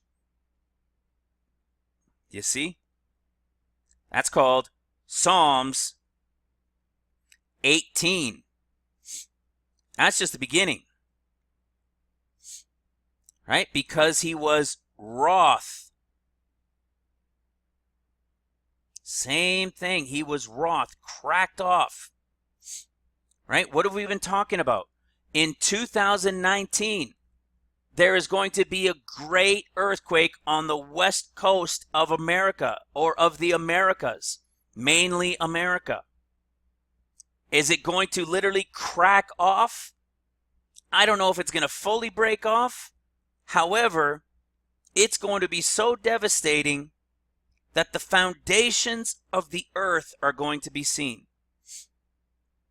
It's not the only one, by the way. There are two nostrils as well, right? Smoke out of his nostrils. I assume that is two. I see the other one somewhere over in Europe. Where, I don't know, but somewhere over in Europe. Some people are saying Krakatoa and so forth, right? So now let's prove this out. Like I said, this is really scary, right? And people are thinking, well, this is really the sixth seal. So let's really confirm this elsewhere to see what we're talking about, to make sure we're not messing this up. Okay? So like I said, many would say it's the sixth seal earthquake, and it appears like it could be. But we've been showing all these other timings of events from now, where we are now, to the year 2425. And the Lord, with the Lord returning, think about that, right? The Lord returning to Mount Zion, and the sealing of the 144, and the rapture, all of these things within there that we've shown so far. So how could it be the sixth seal? Remember, it always goes back to people not yet understanding 14 years. I understand these people. I get it. I feel for them. If you only understand 7 years and you're looking at the book of Revelation, you understand there's no way it all fits. Right? If I wasn't revealed through the Spirit and we hadn't come to realize these things, I would probably be in that camp. I really honestly believe I would be in that camp, because it just doesn't make any sense to how it could all fit. But once they'll come to understand the 14 years, and they listen to these teachings, and they take the time to follow it clearly themselves, you can't deny it. All right? So let's keep going and see where it's revealed. And for those who think this is speaking of the sixth seal, go back to the first part of this teaching, right? Go to part 4, right? Who are those people? This is what I wanted to show you. Who were those people that we spoke about, right? This is the group that believes, like I said, we're waiting on the sixth seal, right? I called these guys the mid-pre, or the pre-mid tribbers, right? That's what I was saying here. This is the group that I called the pre-mid tribbers. They believe we're waiting on the sixth seal to happen next. So if it's not the sixth seal, right? If it's not the sixth seal great earthquake, which one is it? It's a pretty darn big earthquake, wouldn't you say? I think it qualifies as a great earthquake. That's what my wife was telling me before we had these revelations. She's like, that sounds like a pretty big earthquake that I would say it's a great earthquake when you read Psalms 18. You know, if you could see the foundations of the earth when this happens to the west coast of America, and the foundations of the earth are going to be seen, I think that would qualify as a great earthquake. So let's see if we can prove out where it is. Okay? Which one is it? The revelation comes to us from understanding Luke 21 in his discourse and knowing that the book of Acts also has a timeline of events from Acts 15 through 28 as listed above. Remember? It also gives us events to years, and it does so from Acts 15 to the final chapter 28. Okay? Now, I gotta go back to where it was. Okay? So, here we go. From Acts 15 to 28, as listed above. So, let's go to Luke 21. And I'm going to show you now here, show how great earthquake and earthquakes. Watch this. Let's go to our Bible search. This is just a website that you can use. It's called blueletterbible.org. I love this. You can put in the Greek word or the Hebrew word, or you can just do word searches. All right? So watch this. We're going to look up the word great earthquakes. All right? Great earthquakes with an S. And let's see how many times it shows up in the Bible. And see if we can get an understanding from there. Check this out. In the whole Bible, great earthquakes with an S shows up once in our brother Luke. Only once. Okay? So let's take that as we go forward. Let's remember that. So from Luke, right? Great earthquakes is what we looked at first. And in fact, maybe while we're at it, I'll show you the other piece, which is how many times and where do we see great earthquake? All right? Great earthquake is in Matthew 28. Remember I said it earlier, the end of Matthew 28 is the Lord feet down on the Mount of Olives earthquake, right?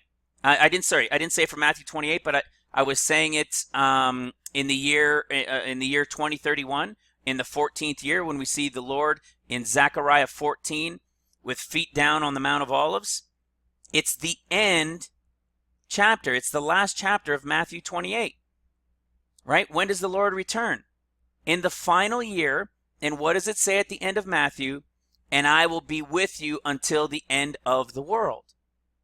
All right? This earthquake, yes, it's relating to something else, but it is also an understanding as to when the Lord's returning. But now let's look at these guys. Look at how many great earthquakes we find in the book of Revelation. Here's our first one. We find the first one at the end, at the sixth seal, right? We understood that. We've already talked about it. We find a second one at the end of the sixth trumpet. This is when the Lord returns, Mount of Olives. And Revelation 16, this is at the end of the seventh bowl. This is God's final one, which is why it's even more scary when we read it. And there were voices and thunders and lightnings, and there was a great earthquake, such as was not since men were upon the earth, so mighty an earthquake and so great. That one's way worse than the other ones that we had read. But it shows what? That there are three. Watch this. When is this one? The seventh bowl. See? And there was a great earthquake, such as was not since there was men on the earth, so mighty and so mighty an earthquake and so great. It's like it repeated it because it was so bad.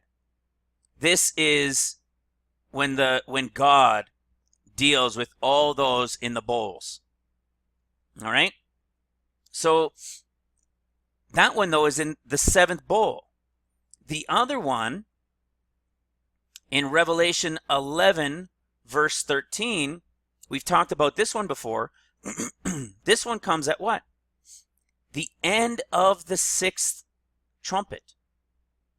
This is the Lord returning as he left in glory. All right? This is him returning as he left, when they will all turn. See, the 7 were slain, and the remnant were afraid and gave glory to the God of heaven. The second woe, or the sixth trumpet, has passed. Where do we find the Lord when he comes on Mount Zion first? In a type of hidden way, because not everybody will understand it. What do we see? We see the sixth seal. There was a great earthquake. When? When the Lord was coming, when the Lamb was coming on Mount Zion. But let me ask you something. Let's keep going in this. Watch this. Let's keep going so I don't get ahead of myself.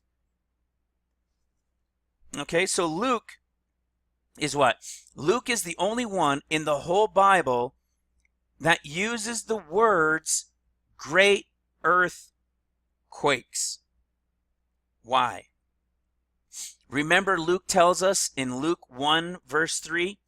I love this. When I heard this, I was like, whoa, that is a huge statement.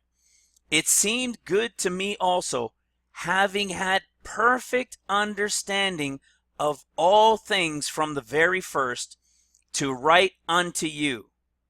He tells us he knew everything the other Gospels knew and wrote about, and that he also knew even more on top of what they knew, to the point that he even says, all things. All right, go see that for yourself. That's in Luke 1 verse 3. All right, that is a huge statement. And it tells us we should have been paying more attention to what Luke has been saying and said than what Matthew has been saying. Okay? Yet, almost all pastors like to go to what? Matthew. All right, watch this. I wanted to show you guys this before. This is just a little example of what I'm telling you. And I know you guys, now that your eyes, you've understood this for a while, just about every pastor and teacher, they'll go to Matthew 24, Matthew 24. They always say Matthew 24. You know, when this first came revealed to me, I hadn't even realized, believe it or not, I didn't even know there was a discourse in Mark a year and a half ago. I had no idea, because I never heard of it. I kind of thought maybe in Luke, because there was, I'd hear it a couple times, but everybody was going to Matthew. And this is an example I wanted to show you. I said chapter 24. I meant chapter 27. You know what I mean, folks. So look at chapter 26. 26. That's the last time I'm going to say it. Chapter 26. Okay. We're going to look at Matthew chapter 26. I kept saying Matthew 24, Matthew 24, Matthew 24, and so many teachings to debunk heresy that it became a habit. Hear that? I'm so used to going to chapter 24, 24, 24, because we're doing so many teachings. I'm always doing teachings from chapter 24. Right? This is just an example. I'm not picking on Gene Kim. He's a great teacher. Or a pastor. He is just like every other pastor in that sense that they just always go to Matthew 24. They have to wake up and understand there is way more hidden information in the others as well in pertaining to who they're speaking to. But Luke is the valuable one to us right now because he has all of their understandings. All right? It's a big deal, and that's that clip I wanted to show you. So I had to spend a few minutes digging that one up. Give me a second here. So as we've taught, we know that Luke is speaking to the bride first, right? So Luke knows all things, but he's speaking to the bride first. So we also know he has the understanding of all the others. So when reading Luke, we need to discern if he's speaking to the bride or to the others, okay? Now, here's a question. Is the bride going through the tribulation? Absolutely not, right? We know that. Once the tribulation, now, could the 14 years appear to have begun? Yes, we're in the 70th, all right? Or about to begin, and maybe that gap is a 40-day, you know what I mean? We'll talk about that. You know, but is she going to go through the tribulation? No, all right? In fact, this to show you some words. Let's do a word search. Watch this. Tribulation. All right. Look at where we find the word tribulation. Okay. We're looking New Testament. Okay. Matthew, Mark, John. See? Discourse. Who's missing? Luke. Right? Luke is missing. The bride is missing. Why is the bride missing? Why does Luke not show tribulation? All right? The word isn't found in Luke. Why? Because the bride is who Luke is speaking to. Okay? But will the bride be here for a short period of events before it begins? Yes, right? We've spoken about that, and that's what we're talking about here with Psalms 18 and some of these other things. All right, and I believe that that short period of time that we're here is the 40-day notice to repent. All right, that's that piece of time that I believe this is going to take place in. And this is why Luke, is the only one to say great earthquakes. Let's go to Luke real quick. Let's go check out Luke 21. Right? This is where we found it. Luke is the only one that has great earthquakes, like we said. Okay? And now we're going to show you what that difference is, where it's found, okay? Where it's found and why Luke, okay? So, the great earthquakes that will be happening during the tribulation are not for the bride. So when we see at the end of the sixth seal, we see at the end of the sixth trumpet, we see at the end of all of it, at the end of the bowls, none of those are while the bride is here. All right? Just like we see the word search for great earthquake. I don't need to show it again. We already saw it. For great earthquake. Okay? The bride isn't here for those great earthquakes, yet there most certainly is one in Psalms 18. And in that chapter, we see that those who will be delivered, as we talked about earlier, are first going to experience it. Now, let's find it. Again, back in Luke 21:11, it says, "And great earthquakes shall be in diverse places, famines and pestilence, and fearful sights and great signs shall there be from heaven." Okay? We see he mentions them all. See? He's mentioning all the earthquakes. Remember, he's the only one that says earthquakes. So he's saying all of them. Okay? Before all of them. So all earthquakes to come.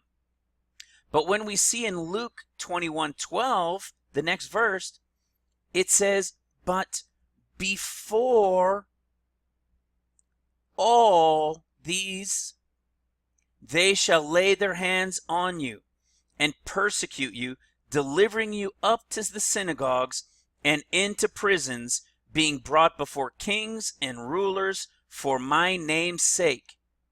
See what it says? Before all what things? What is he saying before all these things? Let's go look at it.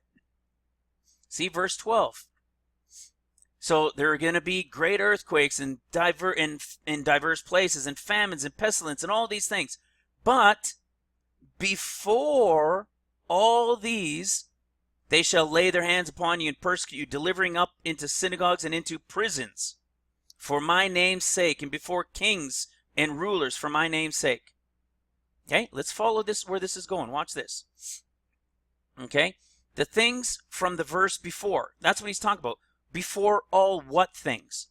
Before all those things in the verse before. Okay, meaning that they lay their hands on them, on some, all right, that they'll lay their hands on some to persecute them and put them into prison, what? Before one of those great earthquakes. So far, it ties into the timeline now of Psalm 18. So before this great earthquake that we're talking about that's going to come from Psalms 18, before this happens, they're going to lay their hands and persecute and put into prison some from the bride. All right? All of the bride know. We talked about this a little bit. We'll touch on it a little bit down here. We're almost done. We'll touch on it. Remember, the last couple, 3 videos, we were talking about the tribe of Dan. All right? And possibly those within the tribe of Dan or under the banner of the eagle. All right? So it's not all of the bride. You know, this is going to make a lot of people that are the bride panic. All right? But imagine the whole rest of the world is this is just the beginning of what's coming. Okay? But let's see if this follows suit that we're talking about before a great earthquake, which is the one we're talking about in Psalms 18. Okay? Where the great earthquake was revealed during this time frame we're talking about. Remember we were talking about Acts 15 through 18? The years to chapters 18 to, like 18, 19 we say all the time, right? So 18, 19 to 31, 32. Remember, I already said it. Remember, as a year is always from spring to spring. And I say, I know you guys are probably sick of hearing it, but it's for the new people and to always remind you that, okay? It's important if you want to understand these timings because we're in one of those where it seems like we're in the next year, but we're not, okay? So let's look at these chapters in Acts. Let's start with Acts 15 to show what has already begun and is still yet to come. All right, Acts 15. But there rose up a certain sect of Pharisees which believed, saying that it was needful to circumcise them and to command them to keep the law of Moses. All right, they think it's a good idea to bring back and reinstate these laws. Okay, this took place, we've talked about this before. This took place in July of 2018 when Israel thought it good to bring back the laws. All right, where did they do this? Watch. They did this in July of 2018. This was updated on the 21st. I believe it was the 18th or something of July 2018. Israel's hugely controversial nation-state law explained. They brought back the law. Okay? This is what has happened. They thought it a good idea to reinstate the law. And why? Because they're wanting to bring Mashiach in, right? Remember, guys, the Jews are looking at it from a different perspective than we have. They want to bring in Messiah. And they believe by doing these things, by reinstating the laws, by doing the sacrifices and these things for the animals and the temple sacrifice and those things that they did, look, they did that as well, right? They did this in December. Activists for the rebuilding of the temple conducted ritual in Jerusalem December 10th, right? Remember that? To celebrate the altar sacrifice that they wanted to do. You see that? And this was illegal. They did some things to pass it because they just so want Messiah to come. Why? Because they're in the 70th year. They know it. All right? So that's what's happened. They reinstated in July and then did an animal sacrifice to start the to kindle the sorry, not to kindle, for over the altar. All right? They brought in the sacrifice. They knew they couldn't do it a certain way. So they made these little changes so that they were able to do this sacrifice on the altar so that they can dedicate the altar. Okay? that took place in December as well. So let's continue reading it. Then as you keep reading, the apostles from Acts 15:5, actually, let's go to it. Let's go to Acts 15. Oops. Acts 15, remember, is the year 2018. Okay?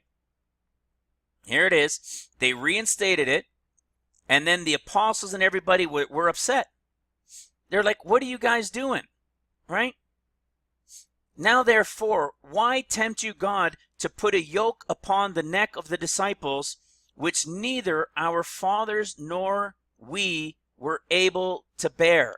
All right? That's something that they were talking about and that they're still talking about in Israel since they started that in July. And then look what we see next. Acts 15 verse 13. All right? When we read Acts 15 verse 13. And after they had held their peace. This is reference to the peace deal. What's coming next? We're waiting on the peace deal. Okay? And what do we know comes after this?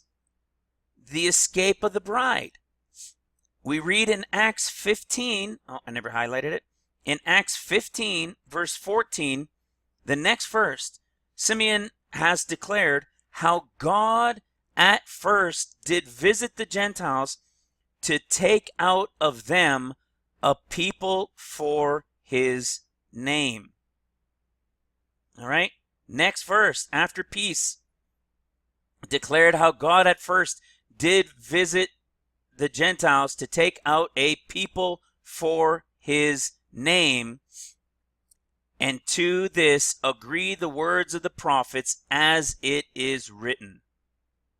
When he comes back the next time, what's he going to do? After this, I will return and build the temple, the tabernacle of David. Not yet. This is when he returns the second time. This is when he returns to build the temple of the tabernacle of David. All right? So this is still coming. We're waiting on that peace deal. And then he's coming to take out a people for himself. But what else do we know now? We know, see, now, where is this great earthquake? Right? Let's continue on before I get ahead of myself. Now, where is this great earthquake? We still haven't seen this great earthquake.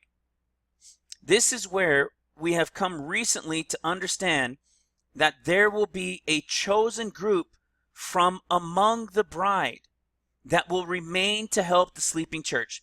Remember, we've spoken about that in a couple of videos, two videos about the third one ago and the second one ago. It was revealed that the tribe of Dan, the eagle side of the tribe of Dan, and maybe those under the banner of the eagle for the northern tribe of Dan, only the eagles, right, are the ones that will remain. A certain group, a certain piece of them are going to remain to help wake up and give understanding to the church. Okay?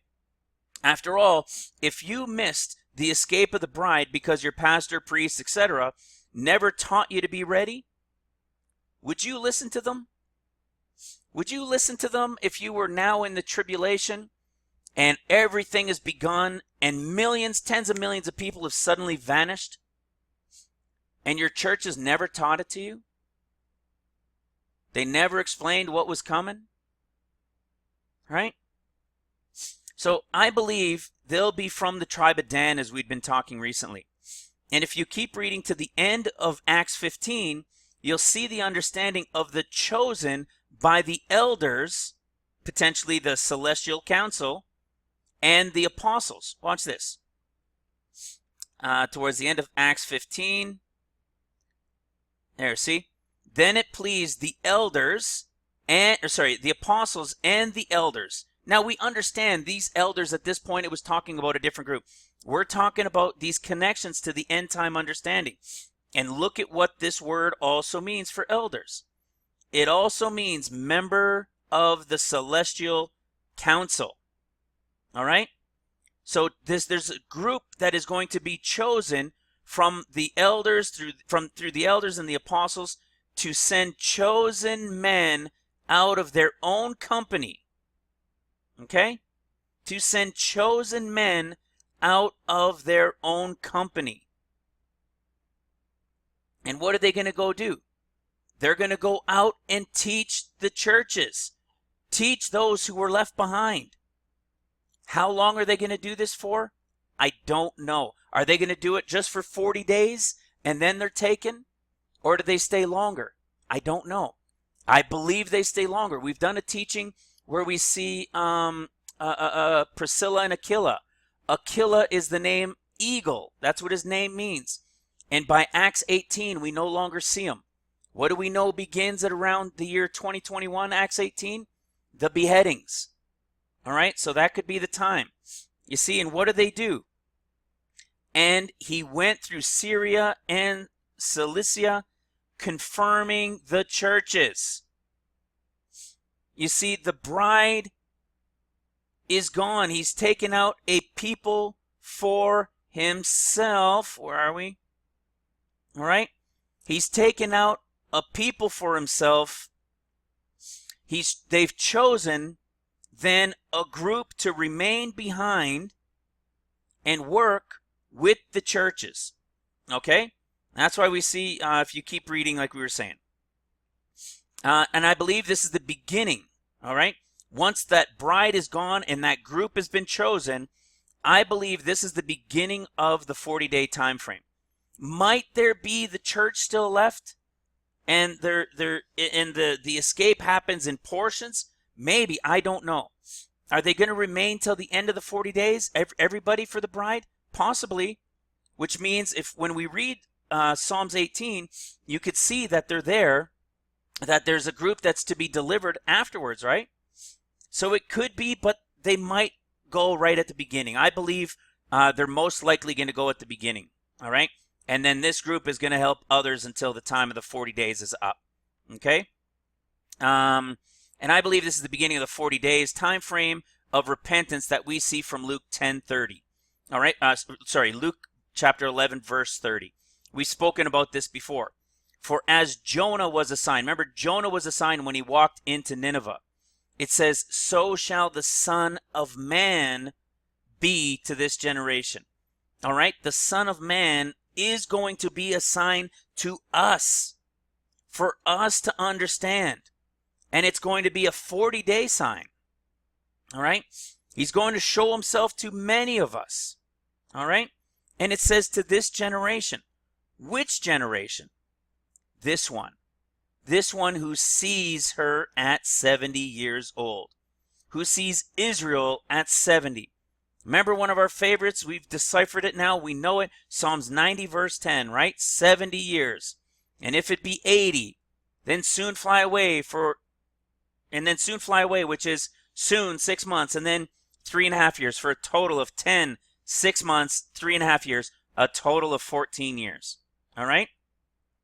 So now, if we continue, and again, remember, 18:19, if we continue into Acts 16, they were saving, okay. Now, if we continue on from Acts 15, we see that now they're going out and talking to the churches. All right? This could be during that 40-day portion. This could be that the 40-day portion, remember, we're saying from spring to spring. This 40-day portion could begin in the official or the technical 2019, which is why we see it in Acts 16, but still before the 70th year of Israel ends. You see that? Because it's what? The end of March to around April 1st, right? For spring. So you see, this could be that portion of that 40 days that we're talking about, okay? And here's what they were doing. From the end of Acts 15, they were out saving whole families. And into Acts 16, they're saving whole families and they're getting baptized right away. In Acts 16, verse 15, and when she was baptized and her household, then in Acts 16:19, and when her master saw that the hope of their gains was gone, they caught Paul and Silas, and drew them into the marketplace unto the rulers. Verse 20, and brought them to the magistrates. Where does this all come from? Where do we see this? Luke, right? We read this in Luke chapter 21, verse 12. Remember, but before all these things. So before the great earthquake, what did it say they were going to do? Right? Luke 21. Luke 21. Right? What did it say? But before all of these things. So before that first great earthquake, they shall lay their hands on you and persecute you, delivering you up to synagogues and into prisons, being brought before kings and rulers for my name's sake. It's exactly what we read in Acts 16. All right? But before all these things. They're going out and they're baptizing. Whole households are coming to Christ. People start getting really upset because why? Peace is about to be taken. All right? And then what happens? They're brought unto rulers and to magistrates. Right? Just like we read here, just like we just read in verse 12. That would come before what? The great earthquake. So now let's keep going on and finish this up for today. Okay? Let's keep going. Let's go to Acts 16, verse 23. Right? And they laid many stripes upon them and cast them into prison. Right? They shall deliver you up to persecute you at synagogues and into prison, brought before kings and rulers, right? The magistrates. It's the same thing here in Acts 16. And Luke tells us that these things would happen to a group from the bride, to a group of people before what?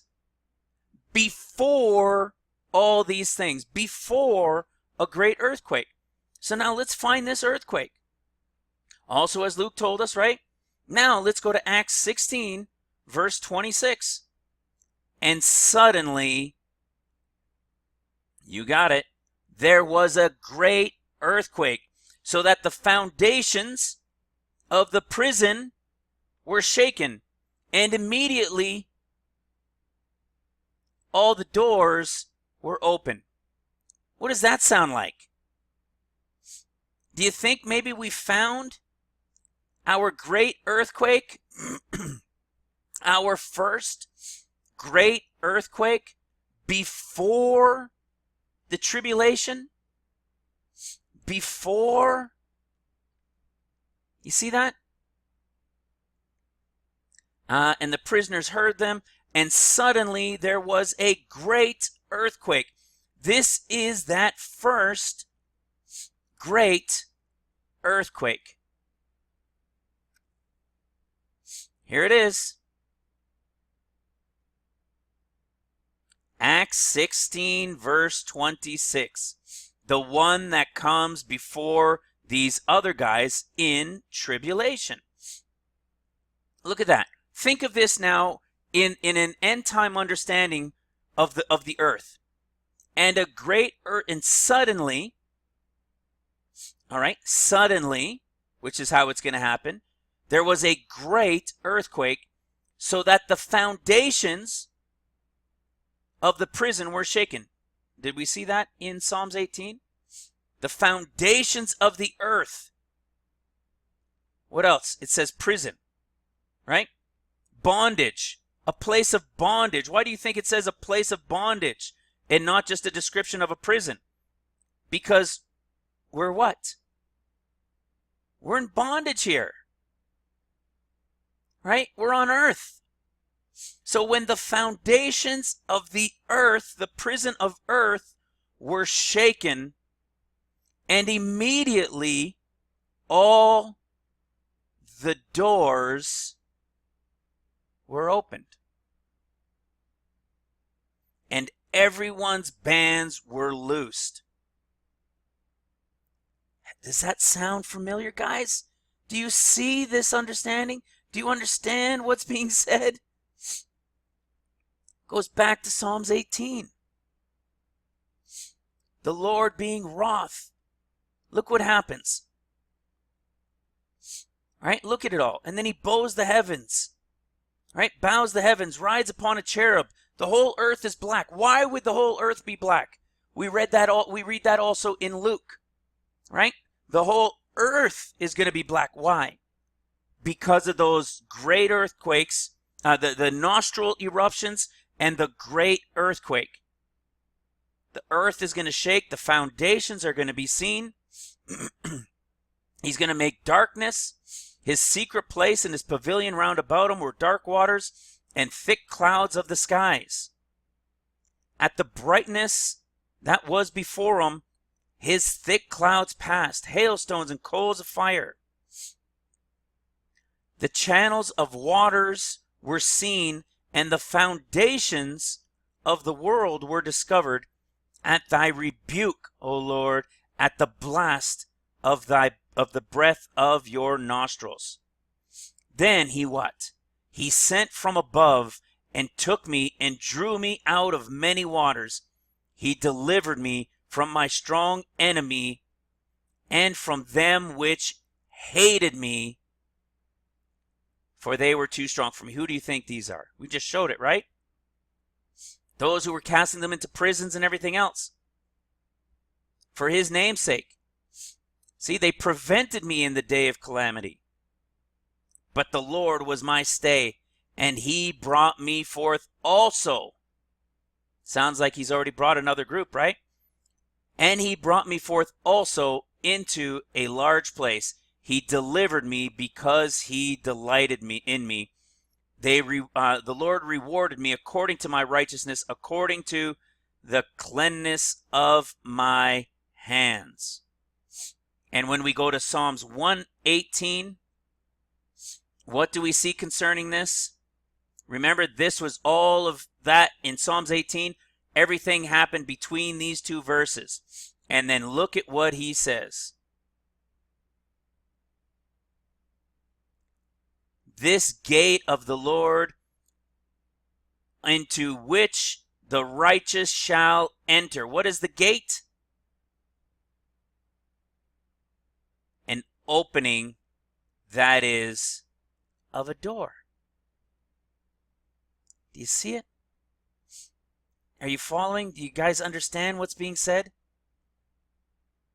This is incredible, incredible revelations. All right? Now, I'm done, guys. Let's finish this up. So we saw that Acts 16:26 in the portion of 2019, and very likely within that 40-day time frame, we have found the sudden great earthquake that comes before the tribulation earthquakes that will be at the end of seals, the end of trumpets, and at the end of bowls. Boom. How about that, guys? How about that for being revealed in a 7-page long 2-hour plus video? You can see where these books to chapters are revealing to us the truth of scriptures we knew were there, but did not have an understanding of where they would line up. Because first and foremost, everybody understands only 7 years. You see how mixed up that is? This is going to free you in your understanding to study. It is going to free you in your eschatology. My daughter likes that word. All right? It is going to free you in your end time understanding. You can go into these scriptures now. You can go into those books and into the book of Revelation and see where things line up. And we've only gotten started. All right? Now, especially for the new viewers, but also for those that want to keep arguing, do you see what's happening here in this ministry? Do you understand now that the books are opening and being revealed here? And I'm still not even close to being done. The next one will probably be a 2-hour video as well. And I still probably won't have it all covered. I'm going to try to put in as much as I can to take us to the year 2031, 32. All right? Do you get it? In part C, what I'm going to do to help speed things up, in part C, we won't begin with a recap like we did to kind of set up the 14-year understanding, okay? We'll just essentially continue from where we ended here. And it was just it was just a little while since we had done part 4, which talked more about the 14 years and setup. So that's why we went into it here at the beginning. But in the next one, in part C, we won't spend that time going into it. In fact, I am just going to continue with the next page from here. And then when I'm done all of it, I'll just put a little intro at the top. And then when we do the next video, it will just be that little intro just to say hello and where we're at, part 4C. And we will go into and continue from here where we've left off, all right?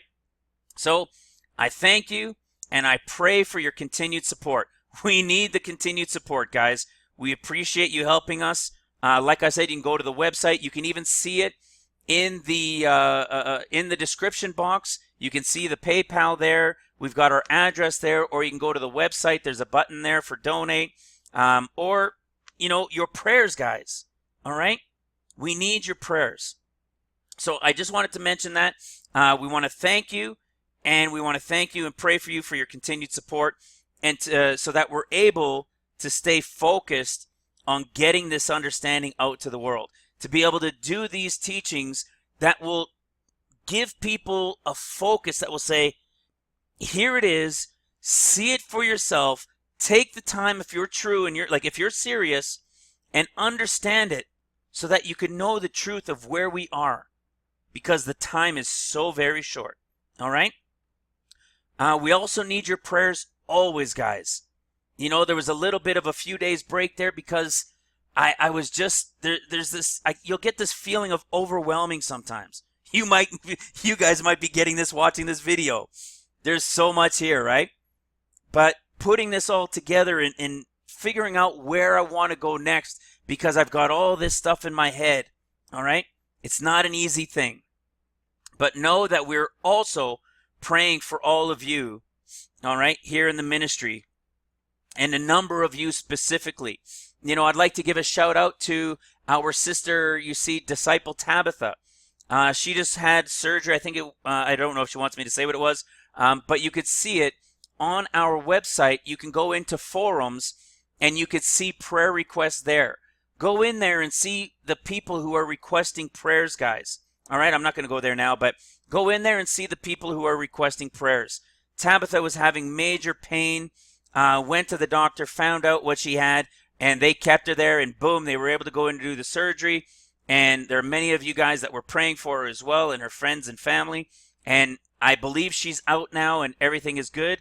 We're praying that she doesn't have any more pain and that the Lord has healed her with the help of the doctors. Guys, that's what the other portion, that's why we have the website as well, all right?